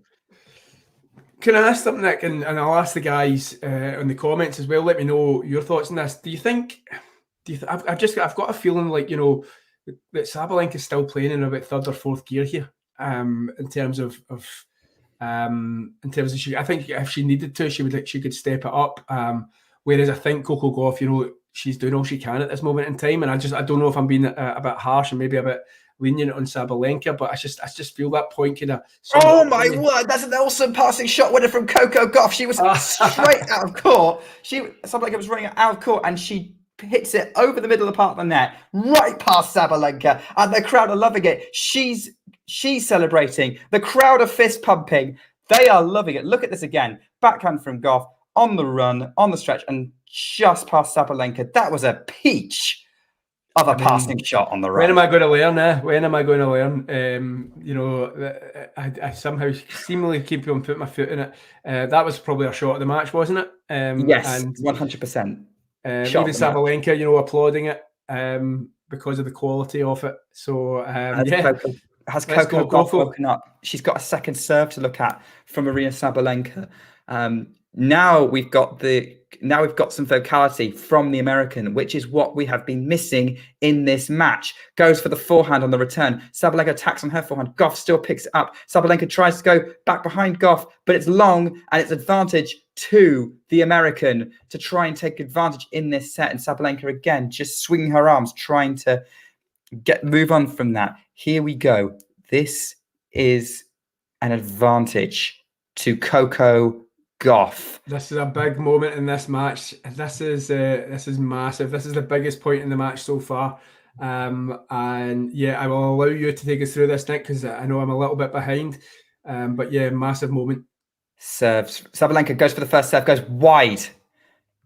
Trying to go out wide. She ended up in the tram line, and that was clearly wide. Sometimes I do get mixed up, but I don't think that would be called a close call at all. So Sabalenka's now on a second serve with the break point. It's not as bad as some other ones I've seen throughout the tournament from different players. And she double faults. Sabalenka has double faulted, break point down, and Coco Gauff takes advantage in this second set. Ladies and gentlemen, this final is now a match. Well, the roof is on in Arthur Ashe, but I'm sure it's about to come off because, funnily enough, obviously Coco not over celebrating there, but yeah, that's a massive moment. Sabalenka getting frustrated, will not be happy with the crowd even more so now, especially if she was about to have a service motion, somebody was moving. But yeah, loving it. Again, I'm back into loving this match. And here for a third set, and for all you lovely people to stick with us for another bit. And there's quite a few lovely people here. Hello, everyone. Let us know your thoughts on this match. There's a few people excited for Coco. There's people here who are probably excited for Aryna Sabalenka as well. They're into a rally at the minute. Gauff's going up the line with a backhand. Some renewed vigour. Inside out on the forehand. Backhand Sabalenka. Forehand Gauff cross court to the forehand of Sabalenka. This rally's continuing. Gauff's attacking and moving Sabalenka around. Much more animated now. Much more dynamic. Forehand from Sabalenka. Gauff puts the forehand into the net. It breaks down eventually. That's going to be an unforced error. Love 15. And what I was going to say was, if you are enjoying the stream, please give us a like. Please give us a like So more people can find us, and subscribe if you want to see more live streams like this. We've got the men's final tomorrow as well, but this is a critical moment in this match. I will let Tom talk in a second. They've got another point already, and we've got a great serve from Gauff that Sabalenka can't get back into court. There's a great body serve on the backhand. Tom, your thoughts? Again, it's getting really hot. It's getting really exciting. I thought that was a really good serve by Coco Gauff. She was under a bit of pressure there. She'd just broken serve. I think the wind might have been taken out of her if she doesn't, consolidate this break here. Sabalenka's return just comes off the top of the net. Gauff having to defend at the net, and again that passing shot attempt was deflected. Sabalenka has to apologise because she benefited from the level of that court and then going right at Gauff. Yeah, that stayed in. It was really lucky point for Sabalenka there. Oh my, okay. Talking points galore here. As I was saying, I think this is a big game for Gauff. Obviously, every game is a big game at this moment in a final. But look at that. What's your luck like? But yeah, I'm just trying to comprehend what I'm watching here. I should need to win this game. Strange point to work out what was going on there. Forehand from Sabalenka on the return off a second serve. Gauff moonballs her forehand. Sabalenka just gets her response over the net and just putting Gauff under pressure on the forehand again. Keeps attacking, but Sabalenka goes long with her own forehand. It's 30-all and is clearly frustrated. That was a let-off for Coco Gauff. Yeah. You thought that Sabalenka was the favourite for that point until that. As soon as that forehand starts getting wild and going long with Sabalenka, this is, again, I will go back to the Mukova. I believe it was in Cincinnati. It might have been in Montreal, but she just started going mental with the forehand in the third set and just couldn't find the court. And that's something that as a pattern that I've noticed with Sabalenka when things aren't going her way. She just tries to go bigger and bigger. Yeah, and Sabalenka gets the opportunity there because she's forced an error from Coco Gauff to get break point set up. She throws her head back. I thought she was frustrated there, but she's not. She's composing herself. This set, Sabalenka's had 2 break point opportunities in the opening game, missed them both. She's got another one here to get back on terms in this set. We've seen a lot of breaks exchanged in the first set, more in Sabalenka's favour. Gauff gets the first serve into play. Really short return from Sabalenka. Gauff has a forehand going cross court. Sabalenka pulls her forehand wide. Break point saved by Coco Gauff. And yeah, Sabalenka disappointed herself. Gauff's exhaling. Not much fist pumping or dynamism there. But she's just relieved that she hasn't been broken, I think. She's keeping everything moving really quickly. She's not playing Laura Siegmund here. Backhand into play with Sabalenka, but backhand was long. No, keep going. She's pushed back way behind the baseline by Gauff. Neutral ball from Gauff. Forehand from Sabalenka. Gauff has to pick that one up. Drops in. Forehand from Sabalenka into the net. There was a couple of points where I wasn't sure where the trail was going to go. I thought Sabalenka had already missed, and then she looked like she was in control of that there, and then she puts that in the net, and there's some people on their feet cheering Gauff on to try and secure this game. She has advantage. See, these players are not giving you a chance to take a breather, Nick. They're making you earn your money here. So, listen, you've talked us through those points. Great. Coco Gauff needs this. I don't see where Coco Gauff goes in this match if she doesn't consolidate this, because it's just going to knock the wind out of her and the crowd. She has let cord on the first serve, clearly slowing the ball down. But she's going to get another first serve attempt as she's serving at advantage. Goes, for the body serve. There was a lot on that ball. There was a 109-mile-an-hour serve, but she's missed it. So it's got to be second serve for Coco Gauff. Here we go. Second serve. Gauff goes up the middle. Forehand from Sabalenka is long, overhits it, and the crowd are on their feet cheering for Coco Gauff, who consolidates that break in a messy game and now leads 4-1 in this set. What a final time. Yeah, it's fascinating, isn't it? The Sabalenka forehand is, it's so hot and cold. I'd said in that game that she's rushing it. She's going for bigger and bigger swings. And then the next point, she smashes the return that Coco Gauff can't, keep the rally going. So I don't know what Sabalenka you'd think.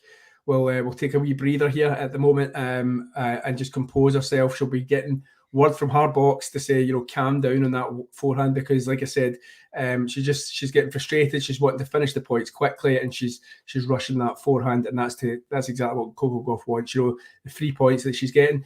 I wonder what the unforced errors are right now, actually, just saying that, because I think we were looking at 17 about 10-15 minutes ago. Yeah, around about after the first game, or first couple of games. So we've had 2 or 3 games since we looked up those stats. So yeah, it'd be interesting to see what they look like. I just want to say, Ghost, I completely agree with you about, yes, speed up between serves. Djokovic was driving me mad yesterday. I know Siegman was driving Gauff mad.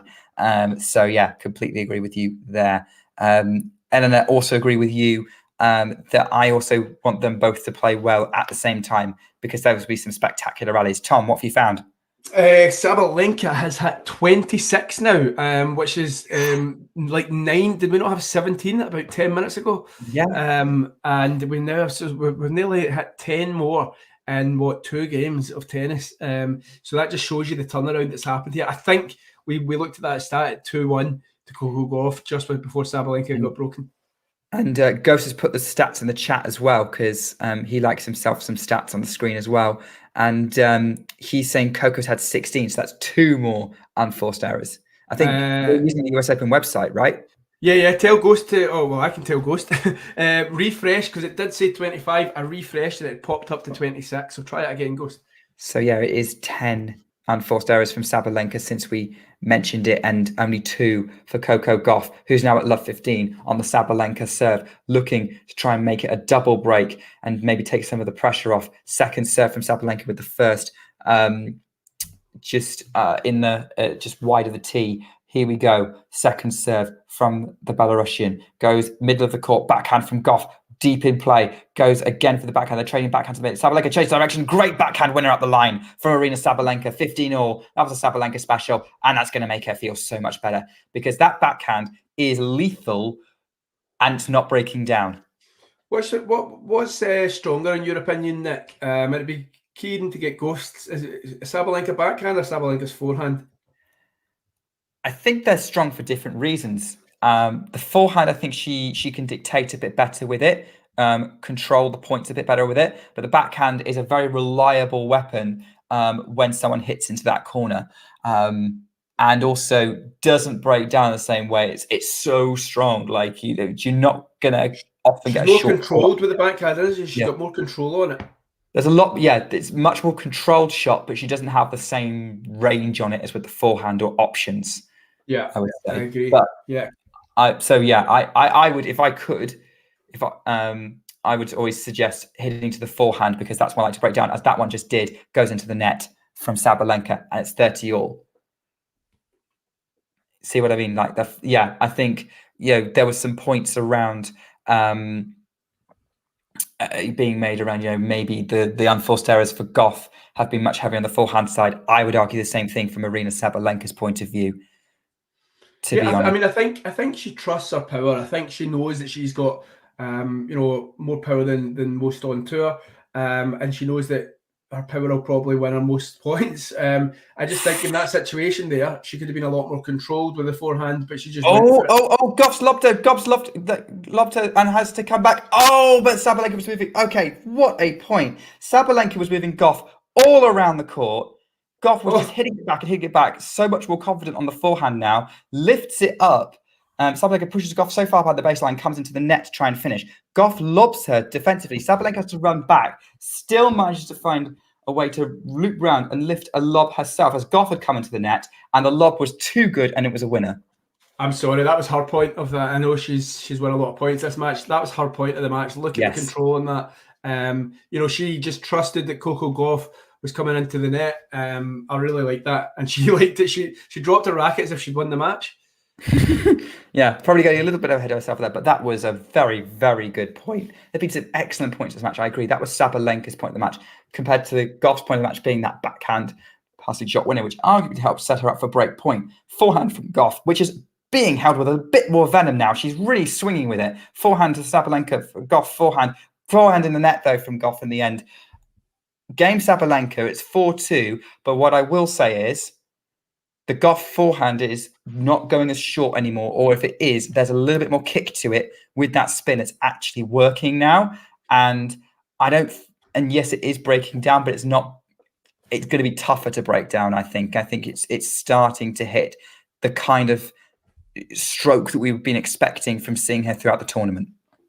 Yeah, I think you're spot on. She's went through that dip that we spoke about. You said every player goes through it. I think Sabalenka, of course, clearly did go through that dip at the start of this set, and she does look to be. If she staved off that break point, you know how tennis works now.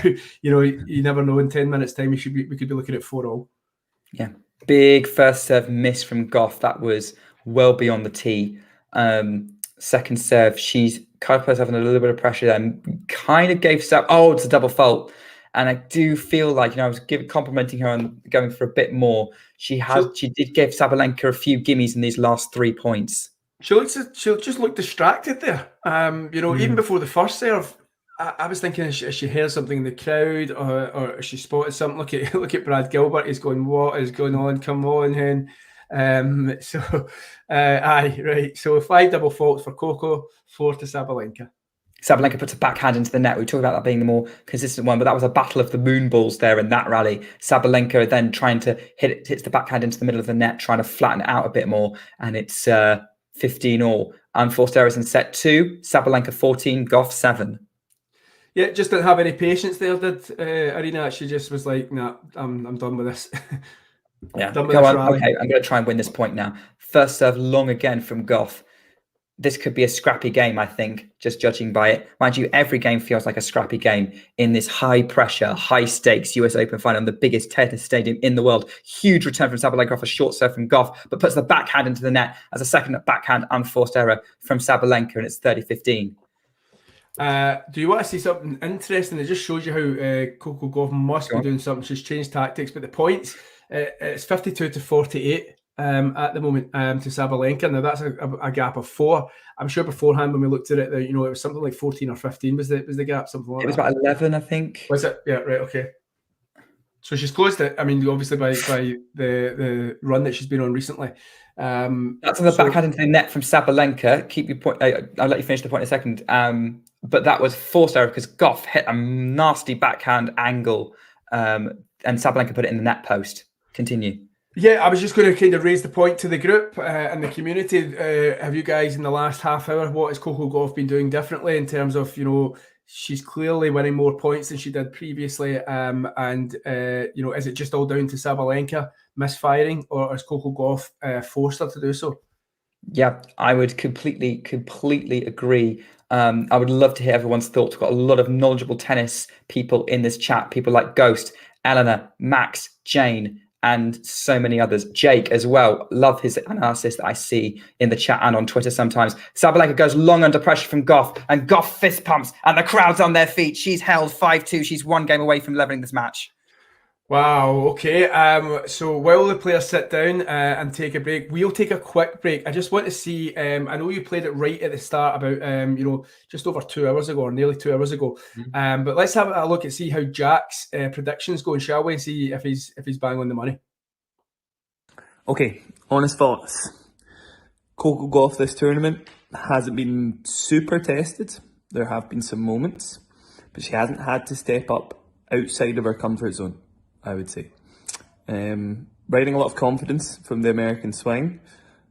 Even against Mukova, there were moments of doubt, but still enough of a base level to defeat her. Mukova maybe not stepping up quite as much as she could have.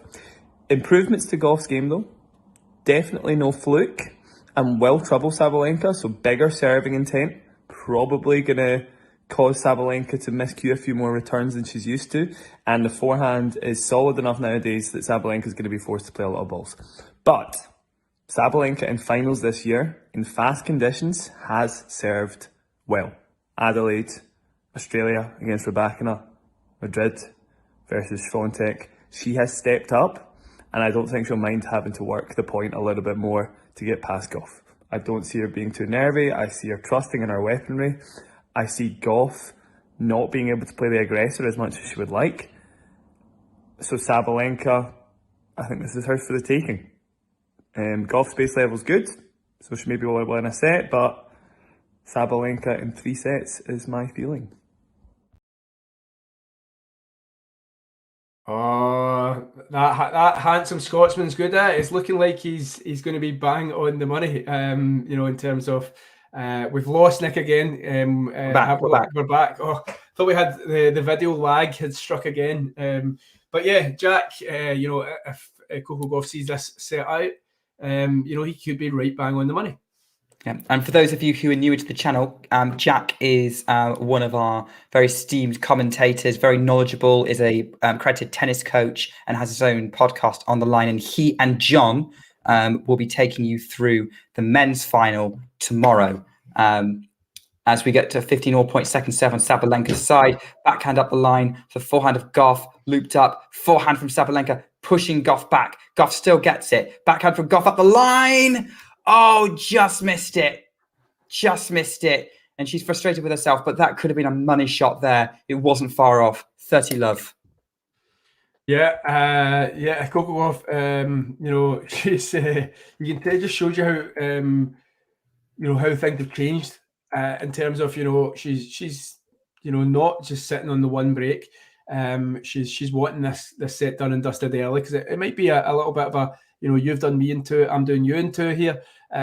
So yeah, I like the fight that she's shown now. Yeah. Emma's coming back on your point, Tom, by the way. I thought it was a question for you, but it turns out she's responding to you. Forehand from Gauff up the line, moving Sabalenka around. Sabalenka's having to hit a defensive backhand, and Gauff puts away that mid-court ball for a forehand winner. It's 30-15. And she is able to be the aggressor, unlike what Jack was saying. Absolutely brilliant stuff from Coco Gauff right now. Yeah, no, she's the aggressor, and is the thing that's changed for me in terms of she's looking like she is dictating more of the points. She's the favourite in most of the points, and even when she's the favourite, she's 9 times out of 10 she's claiming that point. So fair play. Sabalenka frustrated. She's missed that first serve up the tee. Was just a little bit too far to the left of the service line. Second serve. Gets ready to get into play.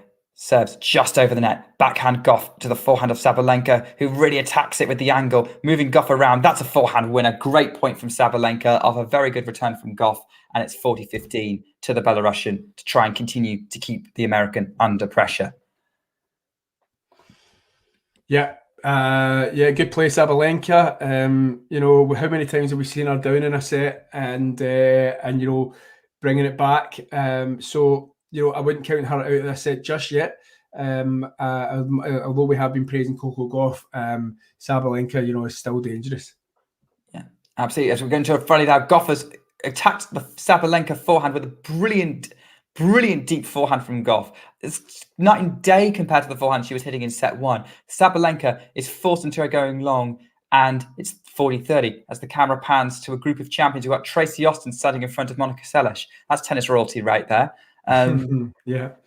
I saw a stat about, we can talk about it at the end of this set, about Tracy Austin and Coco Gauff.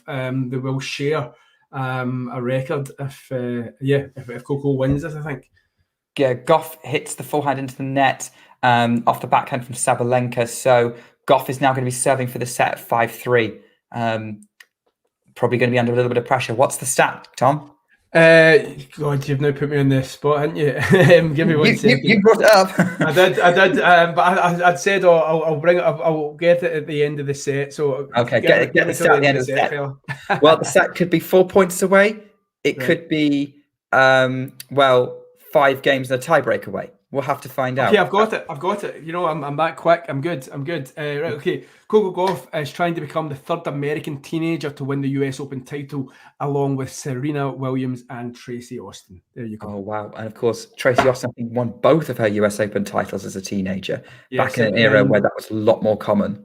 Yeah, 79 and 81, and Serena was 1999. Yeah.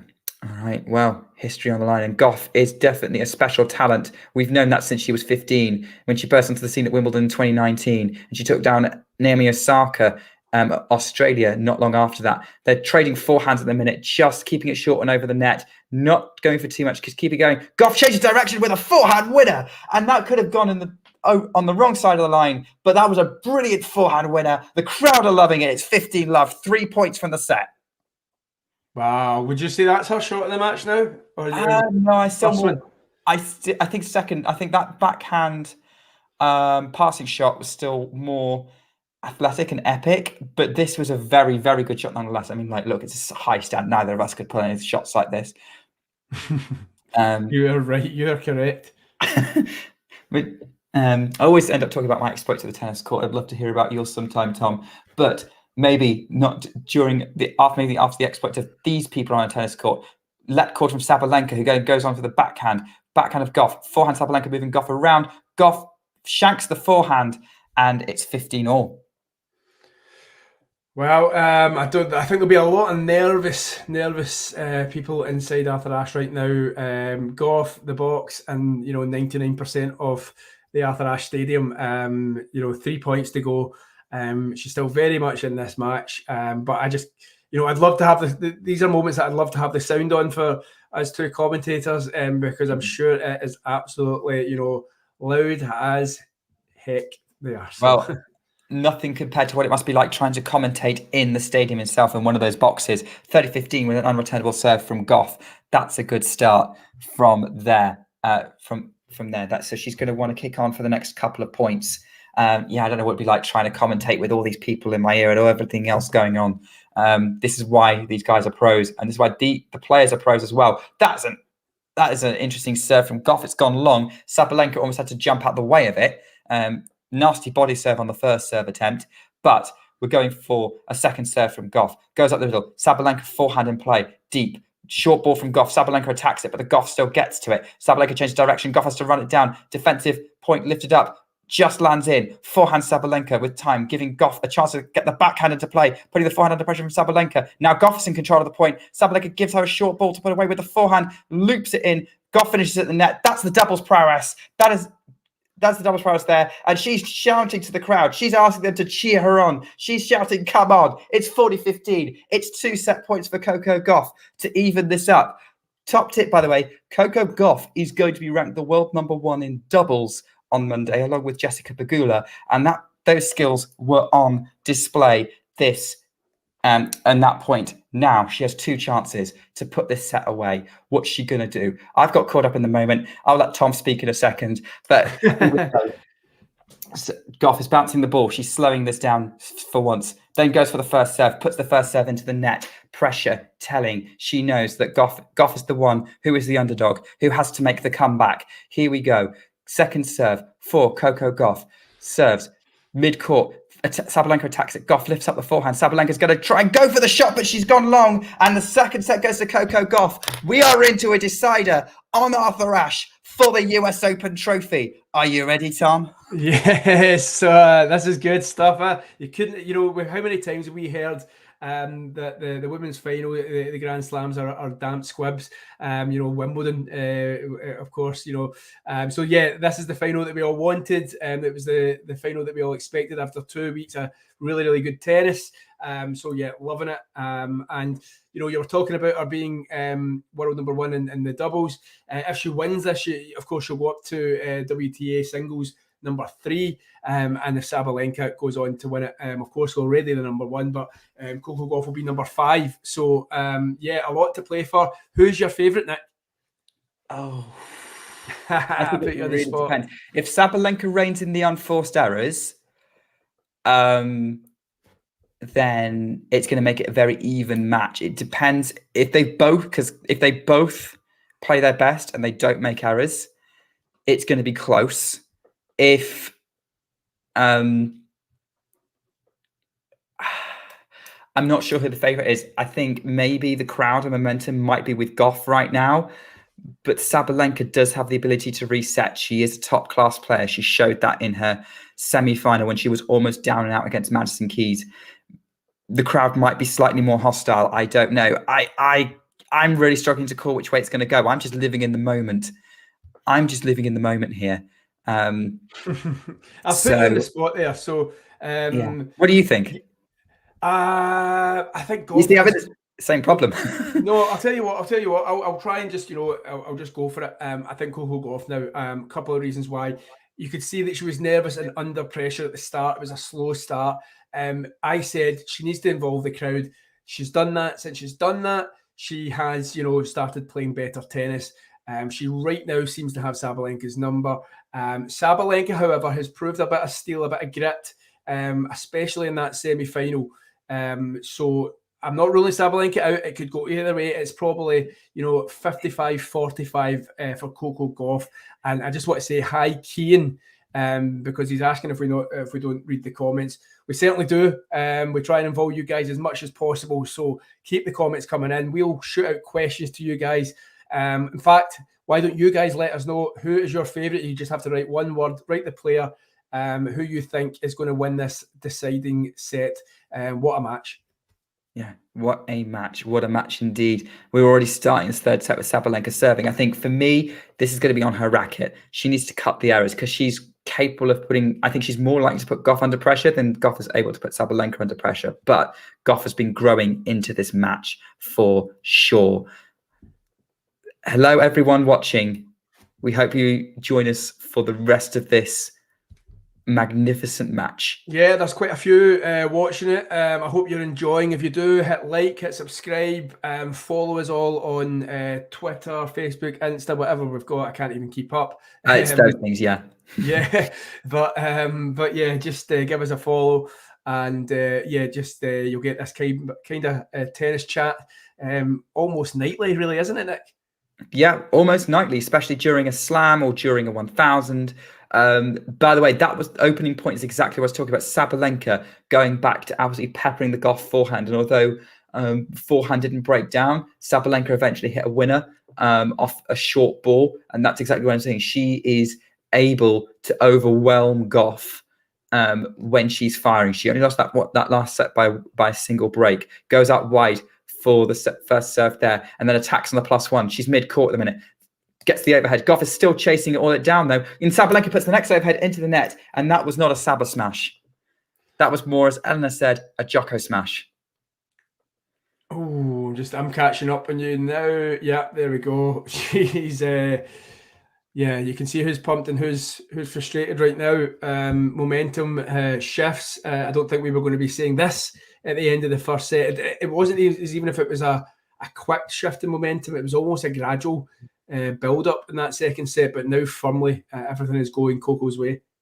Yeah, absolutely. Sabalenka goes out wide in the forehand. The backhand of Sabalenka. Gauff can't reach it. Backhand winner cross court. Have to agree with you, Kian, by the way, saying that normally I wouldn't say that the bigger power player, it's on the racket of a more powerful player. It does depend on the other person's ability to soak up what's coming to them.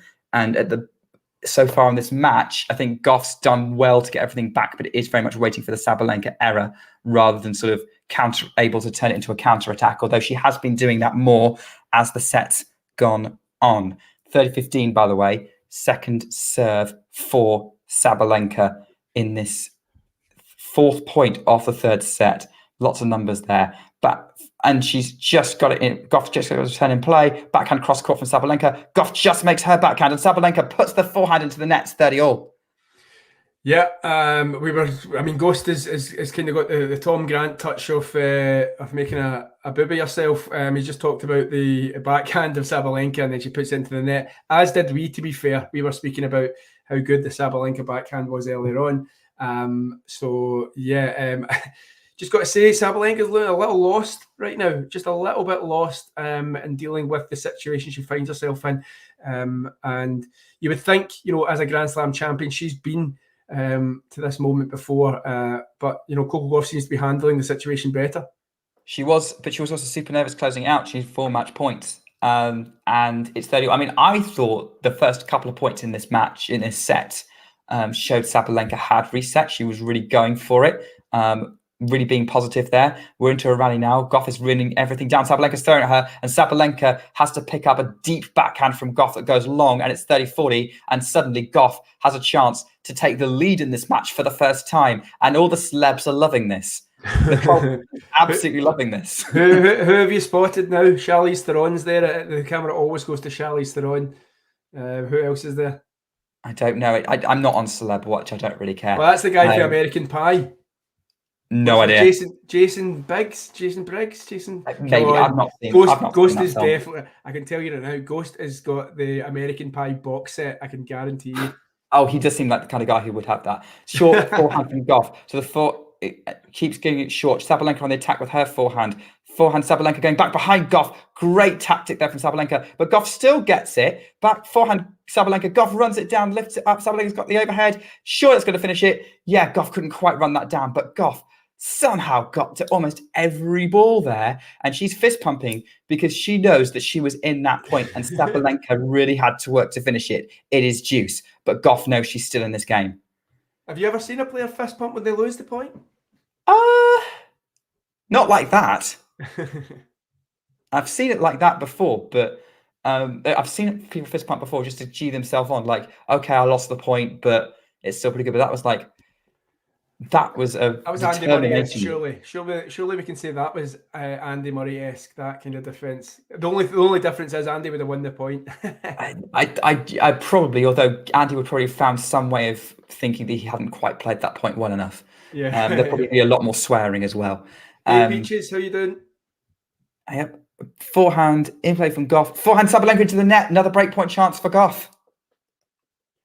Gauff is, and you know, I will say I'll eat my words a little bit from earlier. Gauff is doing so well at running everything down and making Sabalenka play the extra ball. Yeah. She's dealing with what Sabalenka's throwing at her. I think that, she is a lady in form, all right, and you know you've just got to wonder where this was, and it's got to have been down to nerves in the first 20 odd minutes, even the first set as a whole. This is the tennis that they all came here to see from Coco Gauff.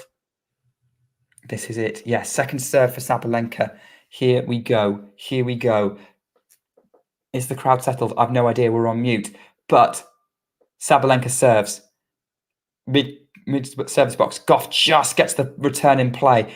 Right on the baseline. Then short on the backhand. Sabalenka's got another let call. Gauff's got to chase it down. Comes in. Sabalenka's got a nice one to lift up. Gauff puts the overhead away. She's got it. And she roars to the crowd because she's coming for this US Open. Brad Gilbert's on his feet. He's celebrating and he's looking at her like, you got this, girl. And Coco Gauff is leading the US Open final. It's only one break. It's only one love. There's a long way to go in this match. Sabalenka could easily break back. Early breaks mean nothing unless you can consolidate.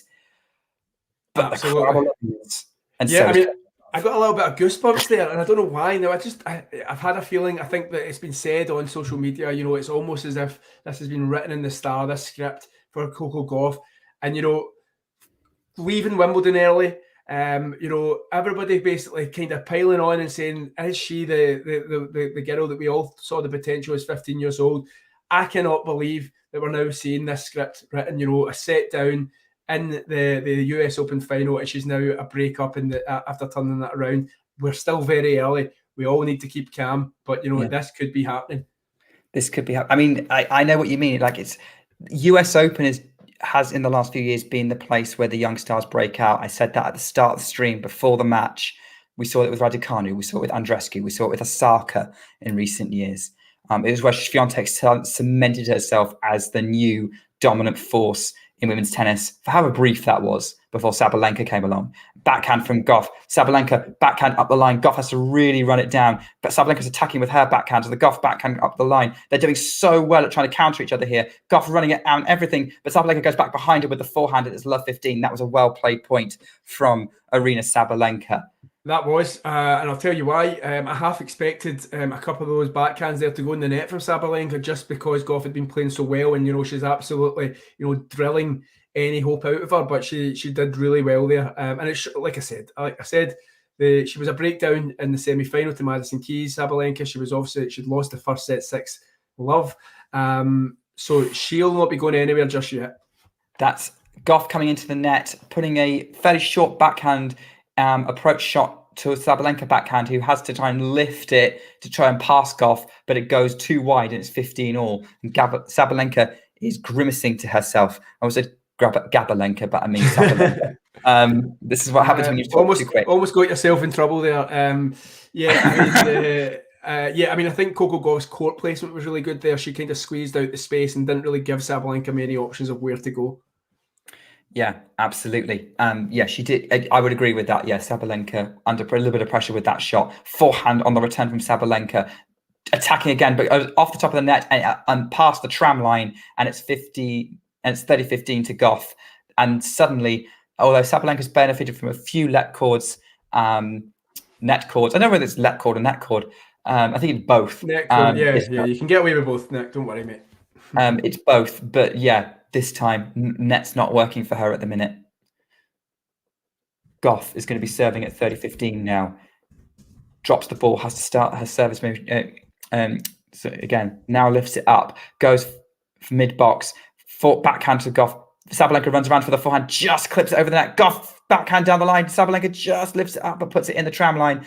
And that was definitely a forced error from Gauff. That was either going to be a winner or a forced error. Sabalenka was too far behind the baseline to do anything with it. And it's 40-15. And Gauff is pushing Sabalenka back. And Ghost is pushing me back. Ghost, you know I'm the stat man, and you keep pulling out the unforced error stat. You're breaking my heart, pal. But no, listen, Coco Gauff is on top now, and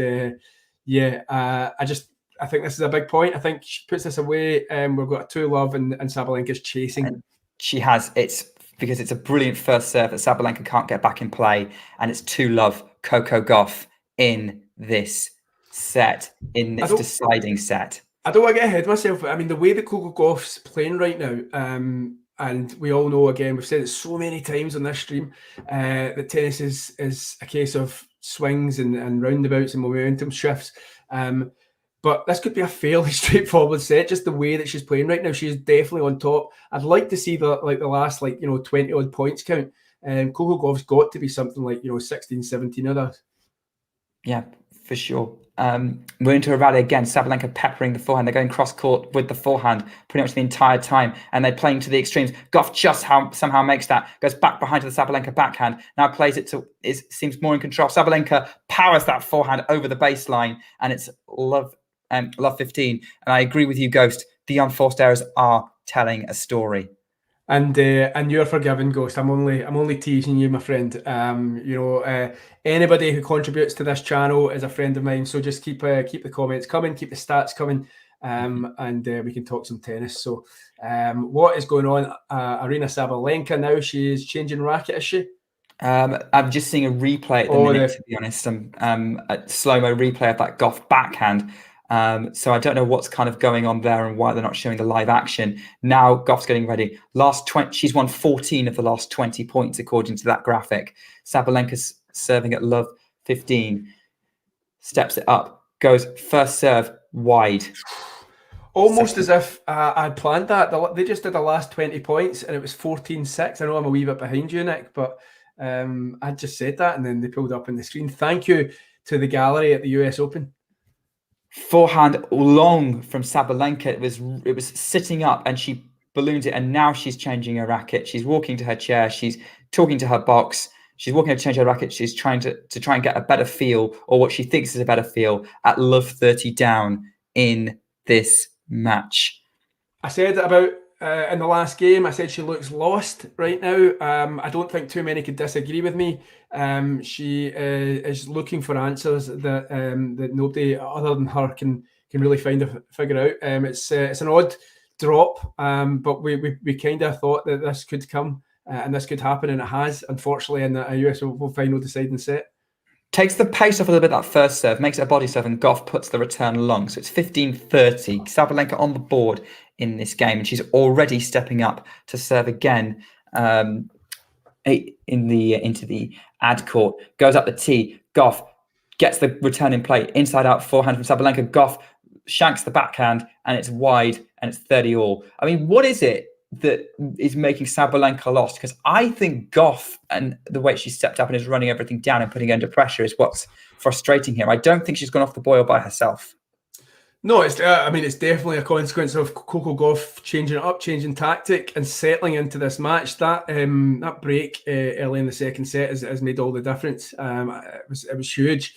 I think it basically gave Coco Gauff a lot more belief, and it maybe, I think maybe Sabalenka was getting a little bit complacent, was she? Just because she had it all her own way in the first set. She broke, 2 times? I mean, maybe, but don't forget Sabalenka did get broken back. It was a tougher set than it looked and avoided getting broken again, to be honest. They're into a long rally again now. Sabalenka, forehand Gauff, backhand Sabalenka goes cross court and wide, and we have another break point for Gauff for a double break advantage in this decider. Jesus, this is big. This is big. And this is just relentless from Gauff, and this is what she's always been good at staying in every point. She wasn't able to do that as well in the first set, but once she got a little bit of a rhythm, she was able to deal with things a bit better. And that's look at Medvedev last night. Medvedev, staying in every point. The octopus, staying in everything. Coco Gauff is kind of, having similar sentiments here. First serve long from Sabalenka. First serve long. I've said I'd be interested in seeing what the serve percentages are. Maybe we could look those up during the break. But Sabalenka serving just in. Sabalenka then goes for the +1 forehand off the top of the net and long. And Sabalenka's a double breakdown. 3-love Coco Gauff in this third set of the US Open. What is happening right now? Maybe we need to take a breath. I think even Coco needs to take a breath. We'll take a 90-second break. Guys who are watching, just have a quick watch of this. It'll tell you everything that Talking Tennis is about, and we'll be back in 90 seconds, all right? Thanks for tuning into this watch along. While there's a break in play, here's a reminder to hit the like button, subscribe, and click that notification bell. Your support helps to keep the channel going. While we're here, you can now become a member to enjoy perks, including badges for the live chat, but also bonus material such as interviews with top players from both ATP and WTA tours. The membership link is pinned in the live chat. You can also follow us on Twitter, Facebook and Instagram. So whether it be serves or volleys, forehands or backhands, serve bots or drop shots, we've got you covered, whether that be via our website, talking-tennis.com, where you can read features and interviews from our top writers. Or if you prefer us in audio form, you can subscribe to our podcast on Apple, Amazon or Spotify or wherever you get your podcasts from. Remember, we offer you wall-to-wall coverage via our regular watch-alongs, magazine shows such as Nick's WTA Weekly or Damien and Mario's ATP version. Plus, we deliver top content from people on the ground, actually at the tournaments, so you get even nearer to the action. So, what are you waiting for? Hit that subscribe button so you don't miss out on all things tennis.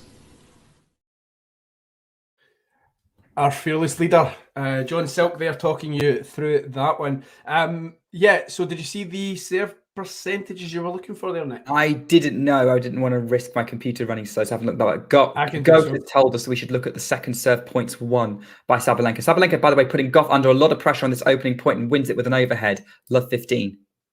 Is this was Ghost talking about the match in total or the set? I'm not sure. I think he just said it in general, so it might be the match total. To be honest, we can only get match total on the US Open site. They don't break it down by set. Do they not? Okay, you're right. Actually, I'm looking at the stats now. So let me just do it so that I'm not looking off screen. Okay, so what does he want to know? How many points? Points? Ghost already knows it because he's the man with the stats. I mean, he's got them more to hand than you do. You're right. He should be talking than I. 65%. Oh my word! Big forehand winner from Sabalenka, inside out, off a shortish backhand from Gauff, and she's really just swinging for it now. And it's love 30, and maybe Sabalenka's in that mode of I've got nothing to lose. Let's just go for it. Yeah. I missed the first point because I was looking up the statage, but I assume was the first point a winner. Yeah, first point overhead winner, putting Gauff under pressure. Suddenly Gauff under more pressure in this service game. Probably relieved she has a double break. Great return from Sabalenka, just swinging for it now on the forehand. Gauff still getting it back in play. Sabalenka drags the forehand wide, 15-30. Yeah. We've got you covered across the tour. We've got you covered, by the way, between the two of us. Tom and I have got our eyes on the match. Gauff has got his eyes on the stats, and Max has got her eyes on the celebs. It was Jason Biggs. I think I'd said that earlier on from American Pie. not seen that guy in about 20 years, but he was definitely there. The stats, I think he's talking about the win percentage on the second serve for Sabalenka. Now, let me refresh this. Good grief, that's a backhand winner from Gauff. Passing shot again, under pressure for Sabalenka on the overhead. Sabalenka looked like she was in control of that point, but the overhead was just a little short. Gauff got a backhand to it, and that was enough to pass Sabalenka. Great stuff from Gauff to get back to 30 all. I think Ghost is referring to the second serve points one. She has Sabalenka has won 41% of those second serve points. So if she's not getting that first serve in, which she's only doing 52% of the time, which means 48% of the time she's second serving, and then when she does, she is only winning 41% of those points. +1 backhand winner from Coco Gauff for a very short return from Aryna Sabalenka, and now she's gone from love 30 to 40-30. Game's still not over, still very close, but she's got a chance to try and consolidate this double break lead. Goes for the first serve, it's in court, and Sabalenka's return is not in the court. Gauff leads 4 games to love in this deciding set. Okay, so thank you, Ghost. I always love a bit of praise from Ghost. You know you've done your job all right. So anyone out there, there's plenty of you on the stream. Is there any way back for Aryna Sabalenka? What has happened here? Or is this the fairy tale come true for Coco Gauff? It's her status in the tennis world. I know she's going to go to number 3, but in terms of being the face of women's tennis, especially for the American public, this is just going to send a mega bigger than this Naomi Osaka now, would you say? Let's wait for her to win a second slam, but I think she'll be almost on them. And she's already been quite a big star. Everyone's been excited about her for years. Her face is already front page at Wimbledon. She won everyone over when she broke out at 15. I think this definitely would put her on the path to I think you're probably right, would make her a superstar. Let's see about the Osaka comparison when she gets a second slam. 15 love, by the way, Sabalenka forcing the error from Gauff on this opening point. Stranger comebacks have happened. Let's not assume Coco Gauff's going to win this. She just Sabalenka just looks angry though. She just looks, she looks downbeat, and you can forgive her for that. That's a nice ace though from Sabalenka. Yeah, I mean, the match isn't over. I'm not going to speak as if I'm writing her or reading her obituary, but she was leading this match, set to the good in a Grand Slam final. It's always going to sting, but I think another ace. Well, there you go. She's getting the serve cooking. She must have seen Ghost message to me and thought, screw those guys. Comes. Yeah, I think, let's face it, if players could hear what was being said about them, their response is generally, screw you, I'm going to prove it. Like that's genuinely slightly Casper Ruud. Yeah, absolutely. But Andy Murray's done the same thing over the years. Double fault from Sabalenka, by the way. I think every tennis player is like that to a certain extent, to be honest. Thanks, Max. Max is telling us Amanda Seyfried. How do you say that? She's in the crowd. Sure, to be honest. I know who she is, I think, but obviously don't know how to say her surname. As whoever has, been on this tennis stream before knows, with most tennis players, I get the names wrong. So Sabalenka's missed a forehand. It's 40-30, and she's got her head in her hand. Well, she's doing this. Frustrated for that. Jane Coco does get the yips closing matches out. It does happen sometimes. She got a little bit in the semis. Not too bad because she eventually did close it out, but I would imagine it's going to be nervy when she has to do that, if she gets to that point and we don't get a 6-game-in-a-row situation from Sabalenka, who's now talking to the umpire about something. Maybe she doesn't like something in the crowd. Yeah, it'll be the crowd. I mean, tell me, Nick, when she was when Coco Gauff was seeing out that win against Swiatek, did Swiatek not, she was serving for it and then Swiatek broke and then she still went on to it? Am I right in saying that? Or what? Sorry, what was that in Madrid? Yeah, when Coco Gauff beat Swiatek a few weeks ago. Swiatek was a break up, I think. I thought my point was Coco was serving for them. she was serving for the match, and then Swiatek broke though, did she not? And then she No, eventually yeah, there was a few match point saves from Right. Swiatek. Yeah. Okay, yeah, because I think this would be our kind of biggest comparison if you think about it in terms of when she's serving for it, because that was such a big moment for her. Do you know what I mean? Yeah. Oh yeah, absolutely. Oh yeah, someone's been called out for Sabalenka. I can't tell if that's the physio or a doctor, but she's now talking to some kind of medical person as it cuts to commercial break on my screen. So yeah, Eleanor's saying it's a physio out there. So there you go. And by the way, yeah, everyone who's watching, I think this is the most watched stream I've ever done for Talking Tennis. Usually I drive the viewing figures down. Not at all, Nick. Not at all. You bring the crowds. But yes, tell us your thoughts on this match. You guys who are watching are the commentators as much as those of us who are actually on the screen. That's why we're talking tennis.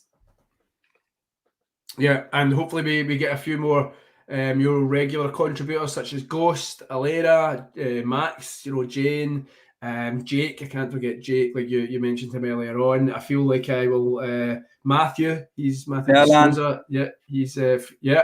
And I wonder how I don't know if Anastasia, she sometimes still checks in on the chat, even though she's in Arthur Ashe Stadium. Anyone who was watching Nick about 8:45 UK time, just 15 minutes before the final started, would have seen Nick navigate a perfect interview with Anastasia, who was in Arthur Ashe on the ground, telling us all about the atmosphere and the build-up. So if Anastasia is watching, she can let us know how it is to be in that atmosphere right now in terms of a home winner on the cusp of winning an American winning the Grand Slam of the US Open. Yeah, I'd love to hear about that. It must be incredible because I think Anastasia was thinking Sabalenka would win this, but Gauff, but maybe hoping Gauff could have a fight. Sabalenka's currently having a medical timeout, by the way, is having her left leg massaged, sort of in the upper leg, right about the thigh area. What do you think of this with Coco? Coco's out there. She wants to keep the momentum going. She wants to keep the blood pumping. She doesn't want to dip here, I don't think. In terms of sportsmanship, is that maybe gamesmanship? Gamesmanship, sorry, yes, you're right. I just wonder, I'd be thinking, she tried to rush me. I'm having a medical time out here. She tried to get me to hurry up. I think she's just maybe. I think she's. I think there's an element of playing the game here. She wants to keep her serve pumping. She doesn't want to have a long sit down and let sort of her body go cold. Yeah. So I think that's what it is. I don't know if it's gamesmanship for Sabalenka because at the end of the day, the medical timeout will take as long as it takes. And there's a time limit on it anyway. So I think if there's any message to Sabalenka is I'm ready for you when you are. Yeah. I'm ready when you are, essentially. I was about to say, has your stream just stopped? But mine is back now. So I think I was going to say, I don't know if I'm somehow, have I caught up in you? I don't know where we are on it, but we'll find out. So I did have a little bit of a sort of a pause moment, but I shall be fine. Yeah, we're the numbers that are streaming right now looking good. So you guys are here at the tail end of the US Open Women's Final. It's been a pretty epic match, hasn't it? I mean, what's been your match of the year so far in terms of the ladies? It's between the Australian Open Final, Sabalenka Rybakina, and the Madrid Final, Sabalenka Swiatek. Yes, good one. Yeah. That one's got to be for me, actually. I remember I've got to go with Madrid. Yeah, that's the one I keep thinking of because that was, I think the Australian Open final was kind of Sabalenka making her way into it and then overtaking Rybakina, whereas that Swiatek-Sabalenka final was just back and forth constantly and they were both playing amazing. Yeah. Is that the match referee down for whatever reason? Is that just, in terms of the time that Sabalenka's taken? I don't know, but she's stretching out and now she's walking back onto court. So the action is resuming. Here we go. Still stretching. So she will, Coco Gauff will be serving at 4-1, double break up. Of course, she lost that first set with only 2 games. One of them was a break. So she took away the 6-3 and she's been the dominant player in this final set. And this has been one of those tennis matches where the start of it's felt completely different to the end of it, really. It's gone from Sabalenka domination to Gauff working her way in and now controlling the point. She loops up a forehand. Sabalenka moonballs her own. Backhand Gauff trying to flatten it out. Backhand Sabalenka. Gauff goes backhand into the net. Love 15. So that was a little bit of sort of, just sort of gamesmanship matching each other. Sabalenka going for it. Gauff not quite having enough on there. Maybe losing a bit of momentum on it. Yeah, you sometimes wonder, these stoppages. I'm not going to be I'm a journalist. I'm allowed to be cynical. I don't doubt that Sabalenka was tweaking something, but I just wonder if it has maybe disrupted the forward momentum that Gauff was building, because she was looking unstoppable before that. Absolutely, for sure. Gauff loops up a forehand. Sabalenka attacks with hers, goes long. That's this, and that's sort of been another description of a lot of the points we've seen where Sabalenka's had opportunity to go for a shot and she's missed it. Gauff resilient, keeping the point going. Not really hitting through her ground strokes as much. I think she has lost a bit of momentum from that break, Gauff, but she's already back on the court and she's already serving. Next, goes for the first serve. Sabalenka gets it in. So Gauff goes up the line with a forehand, backhand from Sabalenka to the backhand of Gauff up the line, but she goes long and it's 15-30. And it's Gauff's turn to make some unforced errors. That was a strange one. I don't think that would have happened before that stoppage. She's definitely, it might be the old yips, as it's called. As she gets closer, I think, get to 5-1 and you've got pretty much, 4 or 5 chances to get it over the line. Mid-court forehand winner from Sabalenka, inside out, 15-40. And it's been nearly an hour since Sabalenka last had a break point on the Gauff serve, which would have been I want to say 3-1 when Gauff led in the second set. Yeah. That's a while ago in terms of games and time. First serve in from Gauff, then goes to the backhand of Sabalenka trying to move her around. Goes backhand behind Sabalenka. Sabalenka has to slice it. Forehand from Gauff, wide. Break a serve. Same Sabalenka. Just again, something, Nick? I was giving you all the credit in the world there. I'm like, how has he worked that out? That it's been an hour. I was thinking he's made a mark on his notepad when the last time Sabalenka had a break point. Well done him. And then I saw it on the screen. So yeah, I'm not going to take any credit for that. That was fully on the screen. So it's 4-2. Just a little bit of doubt creeping in to Coco Gauff. This is what a little bit of doubt from Gauff. I would also say Sabalenka came out in that game swinging. Low forehand over the net from Sabalenka. Short from Gauff. Not a lot of pace on it. Sabalenka puts the forehand away for a winner, 15-love. Well, what I mean by that, I think this is where Brad Gilbert will earn his pennies, because he's been around the block and then some. This is where he will be able to talk to her and say, okay, it's a blip, but you're still in charge. You're still in the lead here. Yeah. Be interesting to hear what Brad Gilbert is saying. Sabalenka's gone wide with her forehand though, 15-all. Another unforced error yet again. Just been just still being a big story in this match that Gauff is putting out Sabalenka under enough pressure, which is producing this. I mean, we could. I predicted this would be a fairly comfortable one. I'm now doubting my own thoughts for Coco Gauff. I think we could still be. This is still very early days in this set for me. I think there's still more twists and turns to come. Yeah, backhand from Gauff. Backhand Sabalenka cross court. Gauff up the line on her backhand. Sabalenka runs it down. She's the one running down everything. Gauff is throwing her this time. It's swapped. Backhand from Gauff up the line. Sabalenka goes back behind Gauff, who scoops up the backhand. Back into the backhand corner from Sabalenka. Forehand changing direction. Gauff loops it up. And suddenly it's, oh my word, I was either screaming winner or a miss. It was a miss.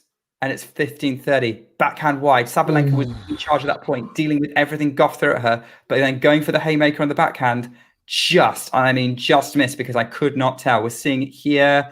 Yeah, that was looked wide to me. Yeah, just as we hit the 2-hour mark in this match, and it's been fun. It's flown by. It's got, I didn't feel, it hasn't felt like a 2-hour match. It's been absolutely Electric. Glued to it. Yeah, I think electric. Yeah, worthy of a major final. And Sabalenka has a let cord. Okay, that was the longest rally. God, that didn't even feel like that either. Yeah, that was that was a good rally, and it's not a surprise that Gauff won that rally, to be honest, if it was that long. Goes out wide on the serve, Sabalenka, but misses it. She's missed it, and she wants a closer look at it, but it was out.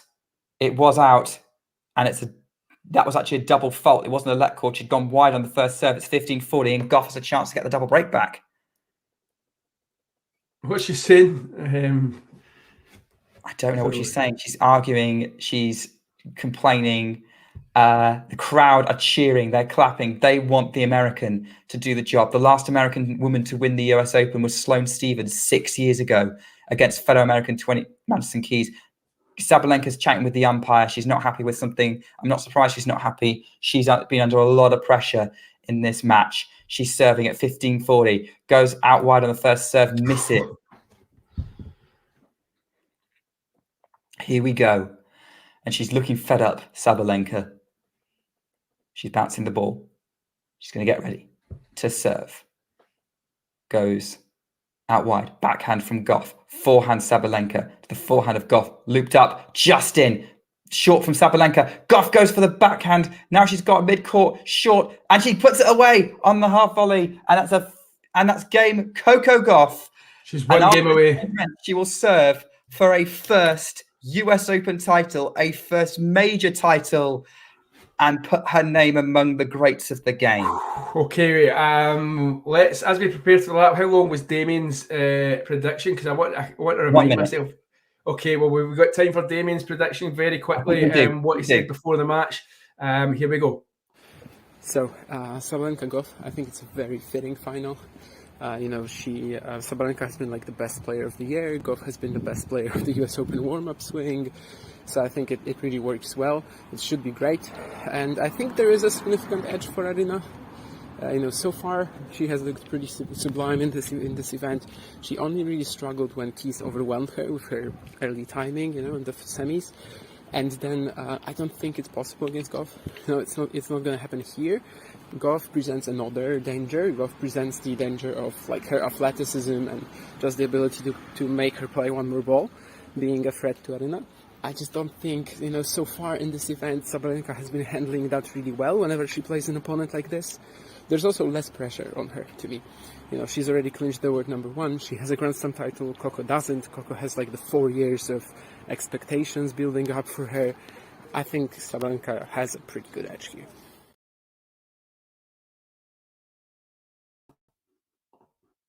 Yes, as Coco Gauff walks out to serve for her first Grand Slam, her home Grand Slam. This is a pretty momentous moment for everybody who likes tennis and who likes Coco Gauff.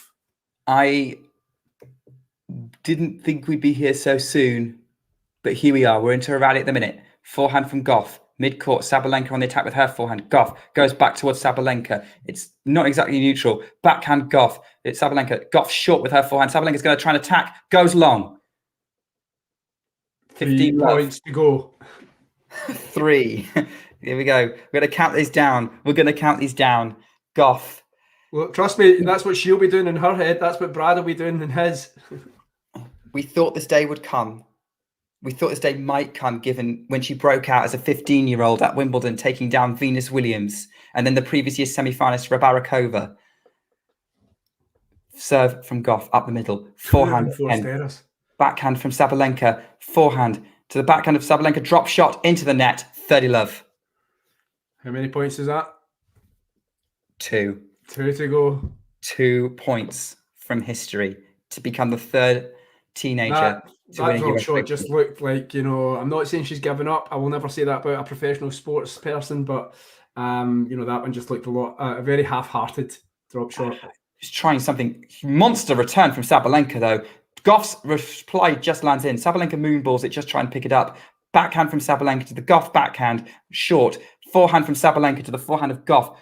Sabalenka on the attack with the forehand. Gauff still picking it up, moonballs it, short. Sabalenka goes for it on the backhand. It's shoulder height. She pushes it wide, and it's 40-love.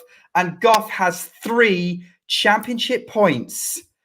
Ladies and gentlemen, are you ready? Ladies, gentlemen, whoever you are, Gauff. It'll take a moment. This will be about 5 minutes before they calm down.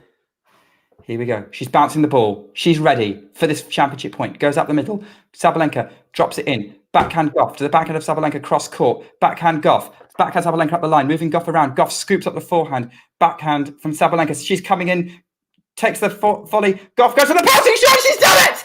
Coco Gauff is the 2023 US Open champion.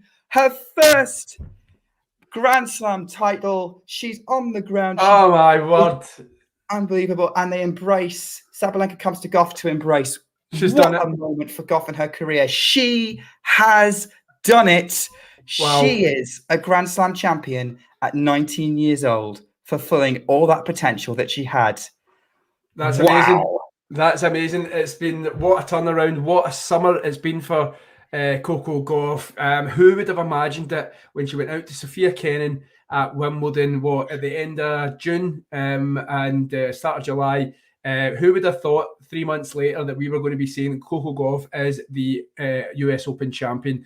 It's been something else.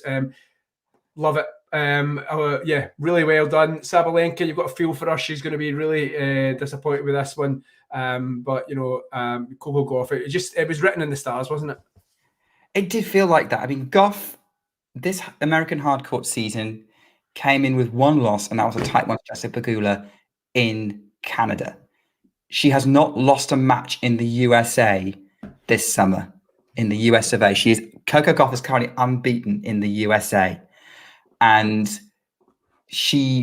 that was why so many people were rating her as a potential winner. This is not a surprise. She's currently embracing her dad, who's in absolute tears. This has been such a journey for their family. Yeah, she has looked so good for so many weeks. We felt like this might be coming, and she's proved herself right here. And there's so many hugs going on right now. It's beautiful to see. I'm just trying to work out. What are you doing here? Oh, there's John there. I was about to say John is going to be joining us. I'll take away the score, John, so we can see your lovely face a lot bigger. How do we do this? I'll do it this way. Oh, I was wanting John to be the main man here. But anyway, that's not John. That's just a picture of John.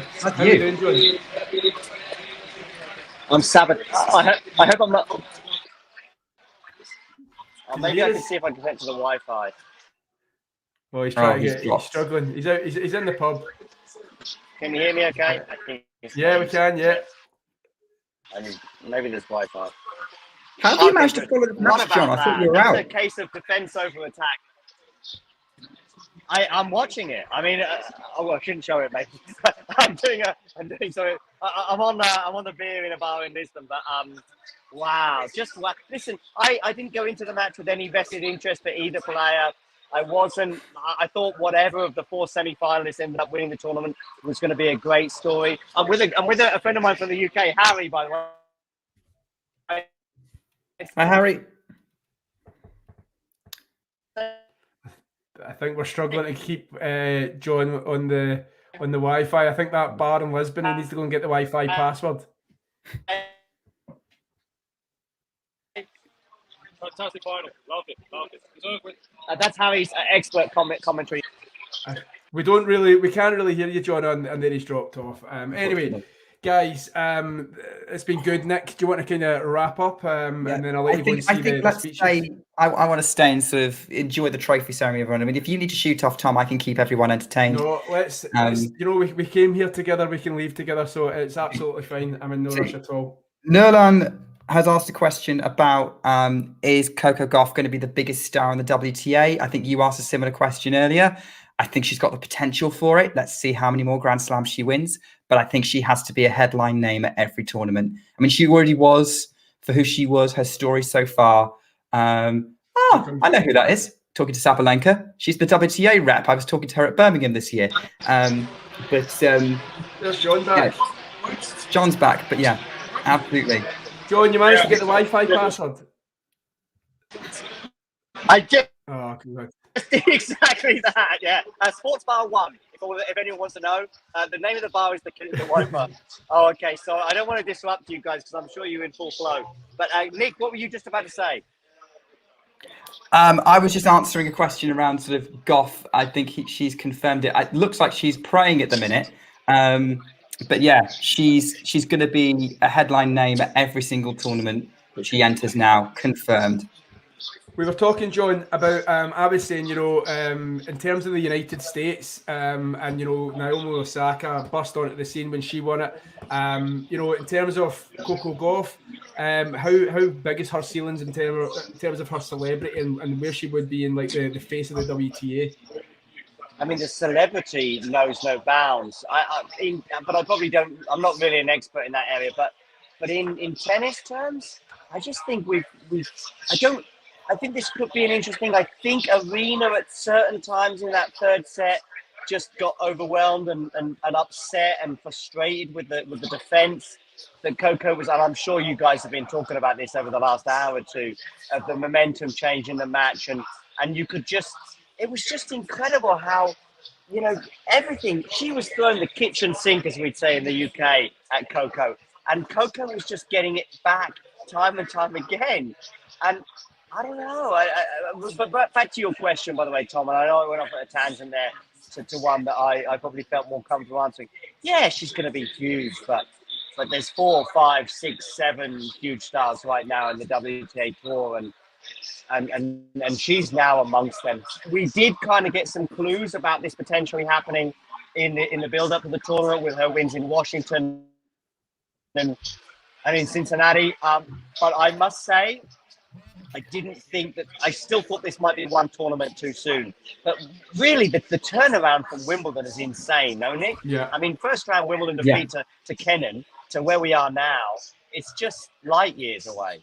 It's some story. I mean, I'm not going to put it in a par with the Raducanu story, but in terms of the turnaround, it's just like you say, it's just tennis, and final thoughts then, just in terms of, I'll let you go enjoy your beer, John. Is there a big 4 now in the WTA, or there's a big 5? What are we looking at here? Did you hear the question? I think it's 4, 5. It's 4, 5, 6. Can you still hear me, by the way? Yeah. It's 4, 5, 6. It's 4, 5, 6 players. By the way, I see her on the phone there. She's got the phone out. Anyway, sorry. 4, 5, 6. Yeah, I mean they can all beat each other on any given day. Whether it's Iga, Elena, Aryna, and now Coco. At least 4. And Ons, of course, can have her moments, perhaps on the more natural surfaces, but. It's cool. It's super cool. Yeah. And as I said, I didn't go into this final with a particular player that I wanted to win, but I must say, the last couple of games, I did start to feel like on the team Coco, if you like, and maybe just like what, this is going to be super cool if Coco wins, and she did. Yeah, I was the same. I think I was pretty neutral until the last 20 minutes, and then I was rooting for Coco to do it. So listen, John, thanks for joining us. We're going to watch the speeches, and then we're going to exit. But go and enjoy your day and the night out, all right? Cheers. See you later, John. Yeah, they're getting ready to go on. The podium's ready and assembled. Everyone's getting stepped up. There'll probably be some speeches. You're going to do your volume and you can listen in? I can do. I mean, I can't do it from here because I don't have a remote control. Okay. So neither, I can't do it either. My sounds okay. Never mind. I just want to do the trophy match, but I think I think I would like to have the opportunity to sort of break down the match a little bit anyway. Okay. I think in terms of how I saw it, I agree with John. I think that was defense over attack was a great way of phrasing it. That Gauff just, once she got a rhythm going, she was able to absorb Sabalenka, make her play as extra balls, put pressure on her, and Sabalenka started overplaying.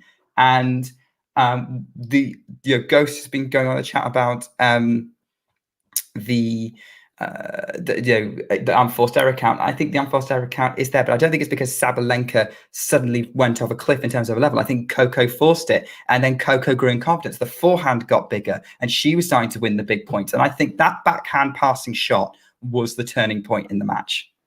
Yeah, I think we both said at the time that was a point of the match, and she didn't really look back from then. I mean, this girl is going to be on every talk show in America over the next few weeks, every newspaper, every news website. She is just an absolute superstar, and she has fulfilled that potential. I listened to, I don't know if we listened to the same thing, but I was listening to a tennis podcast just when she was, putting in her new coaching team, and it was pretty much like, that'll make no difference until she sorts out, the kind of forehand. But what a turnaround in terms of we had Washington, and then we had Cincinnati, and then sorry, no, it was Toronto, wasn't it? And then we had this. It's been really good. Cincinnati, she won. Yeah. Montreal, she lost to Pegula, which is looking like a very good win for Pegula, to be honest. I think she had an amazing week that week in Canada. I commentated on that one, and like you say, it was that's probably, is it her only loss since Wimbledon?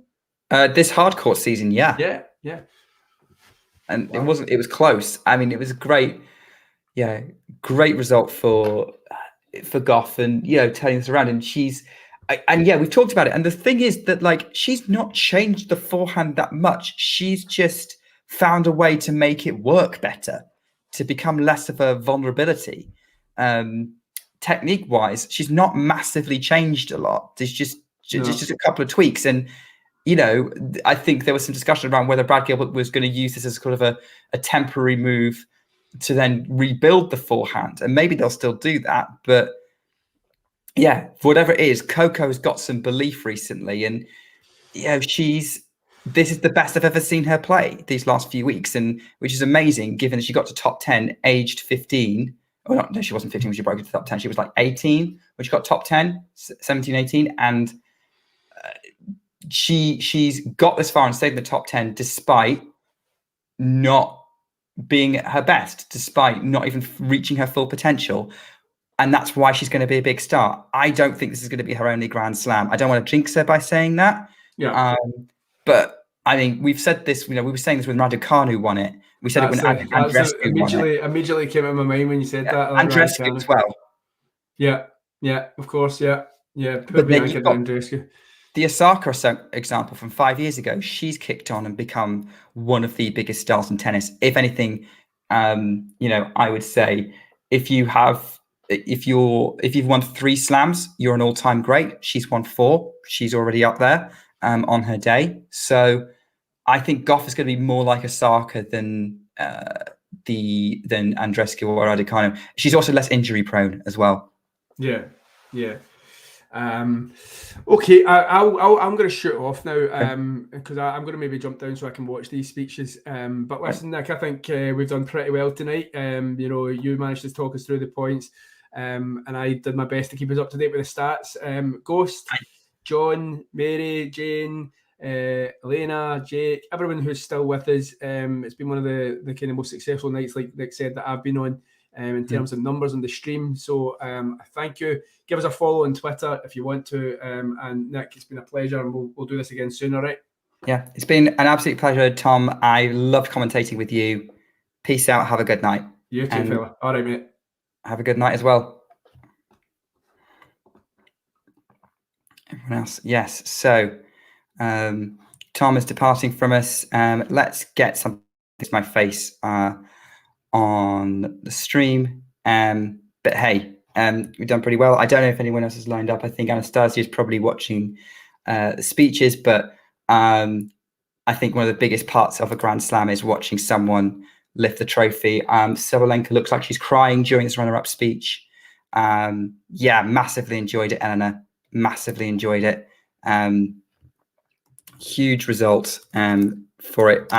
Just watching Coco turn that around was just brilliant, and I think it's something special. What we've watched tonight, this is a star has been born, and Sabalenka should be proud of herself as well for all that she's done this tournament. She looked absolutely brilliant.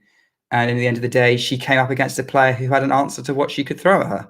And that was you shouldn't take anything away from what Aryna Sabalenka has achieved today by any means. Yeah, she's still, she's laughing now. So I'm hoping people are listening to this. I'm sorry I can't kind of get a kind of much audio on it. I'll probably maybe listen to the speeches back, but I wanted to. But yeah, I hope everyone else enjoyed the match too. It's been absolutely brilliant, and yeah, we've seen history made today, and moments are special when you share them. Moments are special when you share them. Look at that. There's your score. Coco Gauff is the US Open champion, 2-6, 6-3, 6-2. This is going to be a candidate for match of the year, if anything, for the significance of the results. I'll stand by my previous statement that I think, if I'm being nitpicky about it, I think the Australian Open final, the Madrid finals were more exciting in terms of being more competitive, whereas this ended up getting decided by a massive momentum swing midway through.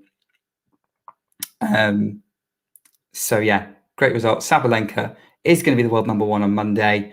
It'll be interesting to see what kind of showdown she has with Swiatek going forward, unless Coco Gauff kicks on and does crash the party at the top. And that would be very, very interesting here, I think, if that were to happen, because, we need some big names in there. Osaka's coming back next year as well. And I'm looking forward to seeing what she can produce. And if we've got a world where you've got Osaka, Swiatek, Sabalenka, Gauff, Rybakina, at least in the mix, that's going to give us a very, very exciting setup here. So I'm going to keep going until the trophy is lifted, and then I'm going to sign off.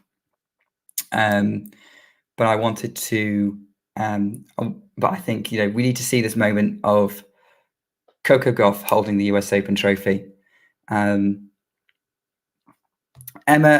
gets mentioned by John in the chat. Yeah, I actually think I agree. If Emma comes back fit and healthy and is fit and healthy, and she produces the level like we know she did for those 2 weeks 2 years ago,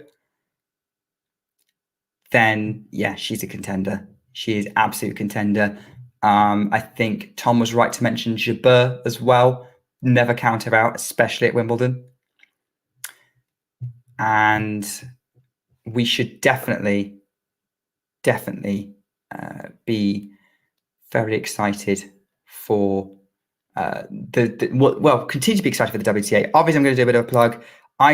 For those of you who are new, and I think a lot of you will be, I do a weekly WTA show on this channel. We go through the week, and one of the reasons why I do it is I think the WTA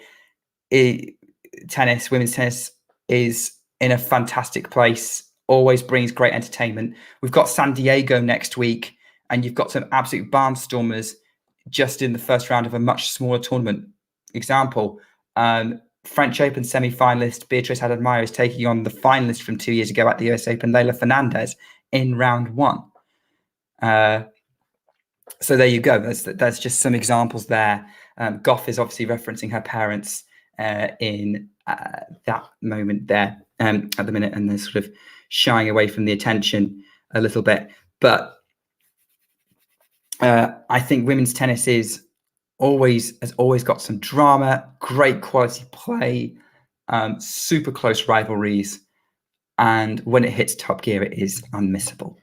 And Coco Gauff has just given us another reason why women's tennis right now is unmissable. I'm looking forward to breaking all this down on Monday with whoever's coming on there. In terms of those of you who are new and you're going, oh, this was great. If you're, I'm hoping you thought this was great.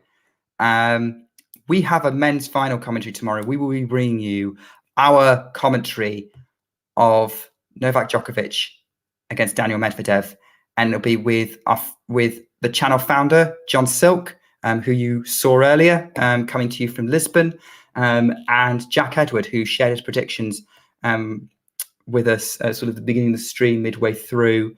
As I said, accredited LTA coach, very knowledgeable, especially on the stats. I know Ghosty and a few others are a big fan of him for that.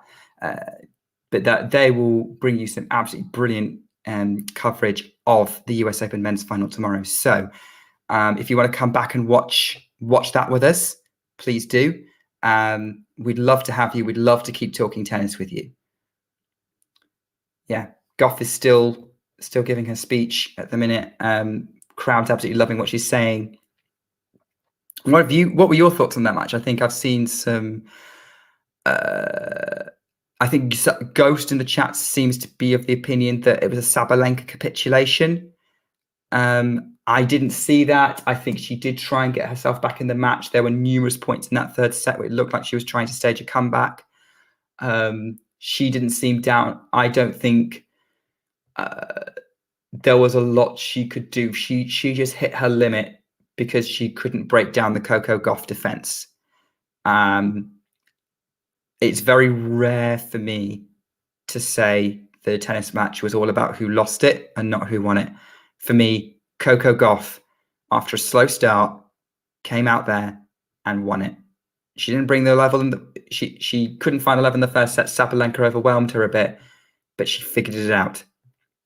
She worked out a game plan, and she's not got the trophy yet, but she will do in a minute. Yes, Aryna, Coco won it fair and square. Probably announcing how much money she's just won. She's looking at that trophy. She's getting ready to pick it up. She's receiving the check first.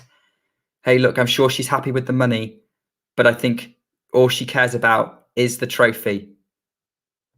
All she cares about is the trophy, and it's going to be presented by Billie Jean King. All-time great. Maybe still the greatest female tennis player of all time. That's a debate for another day, certainly in the conversation with Serena Williams. Obviously presenting this because it's 50 years since the US Open offered equal prize money. Wow, Coco went off saying thank you to the people who didn't believe in me. Wow, that's motivation right there. Billie Jean King picks up the trophy. Gauff puts away the check and hands it, and she looks at it like it's the most precious thing in the world and lifts it above her head. And she is holding the US Open trophy, and it just looks like it belongs in her hands. Ladies and gentlemen, the US Open 2023 champion, Coco Gauff, as the streamers go off and all red, white, and blue, she kisses the trophy again, over and over again. She has got the biggest smile on her face, and you can tell I've got the biggest smile on mine. It's been a pleasure witnessing tennis history with you tonight. I hope you will enjoy the stream. Tune back in tomorrow for the men's final, and tune in on Monday for more analysis of the WTA tournament if you're here for the women's tennis. But in the meantime, thank you for joining. Keep talking tennis. See you soon.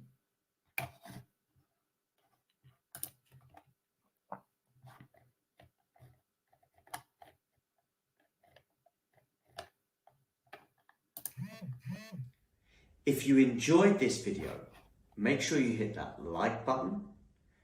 Don't forget to subscribe and click that notification bell so you don't miss out on all things tennis.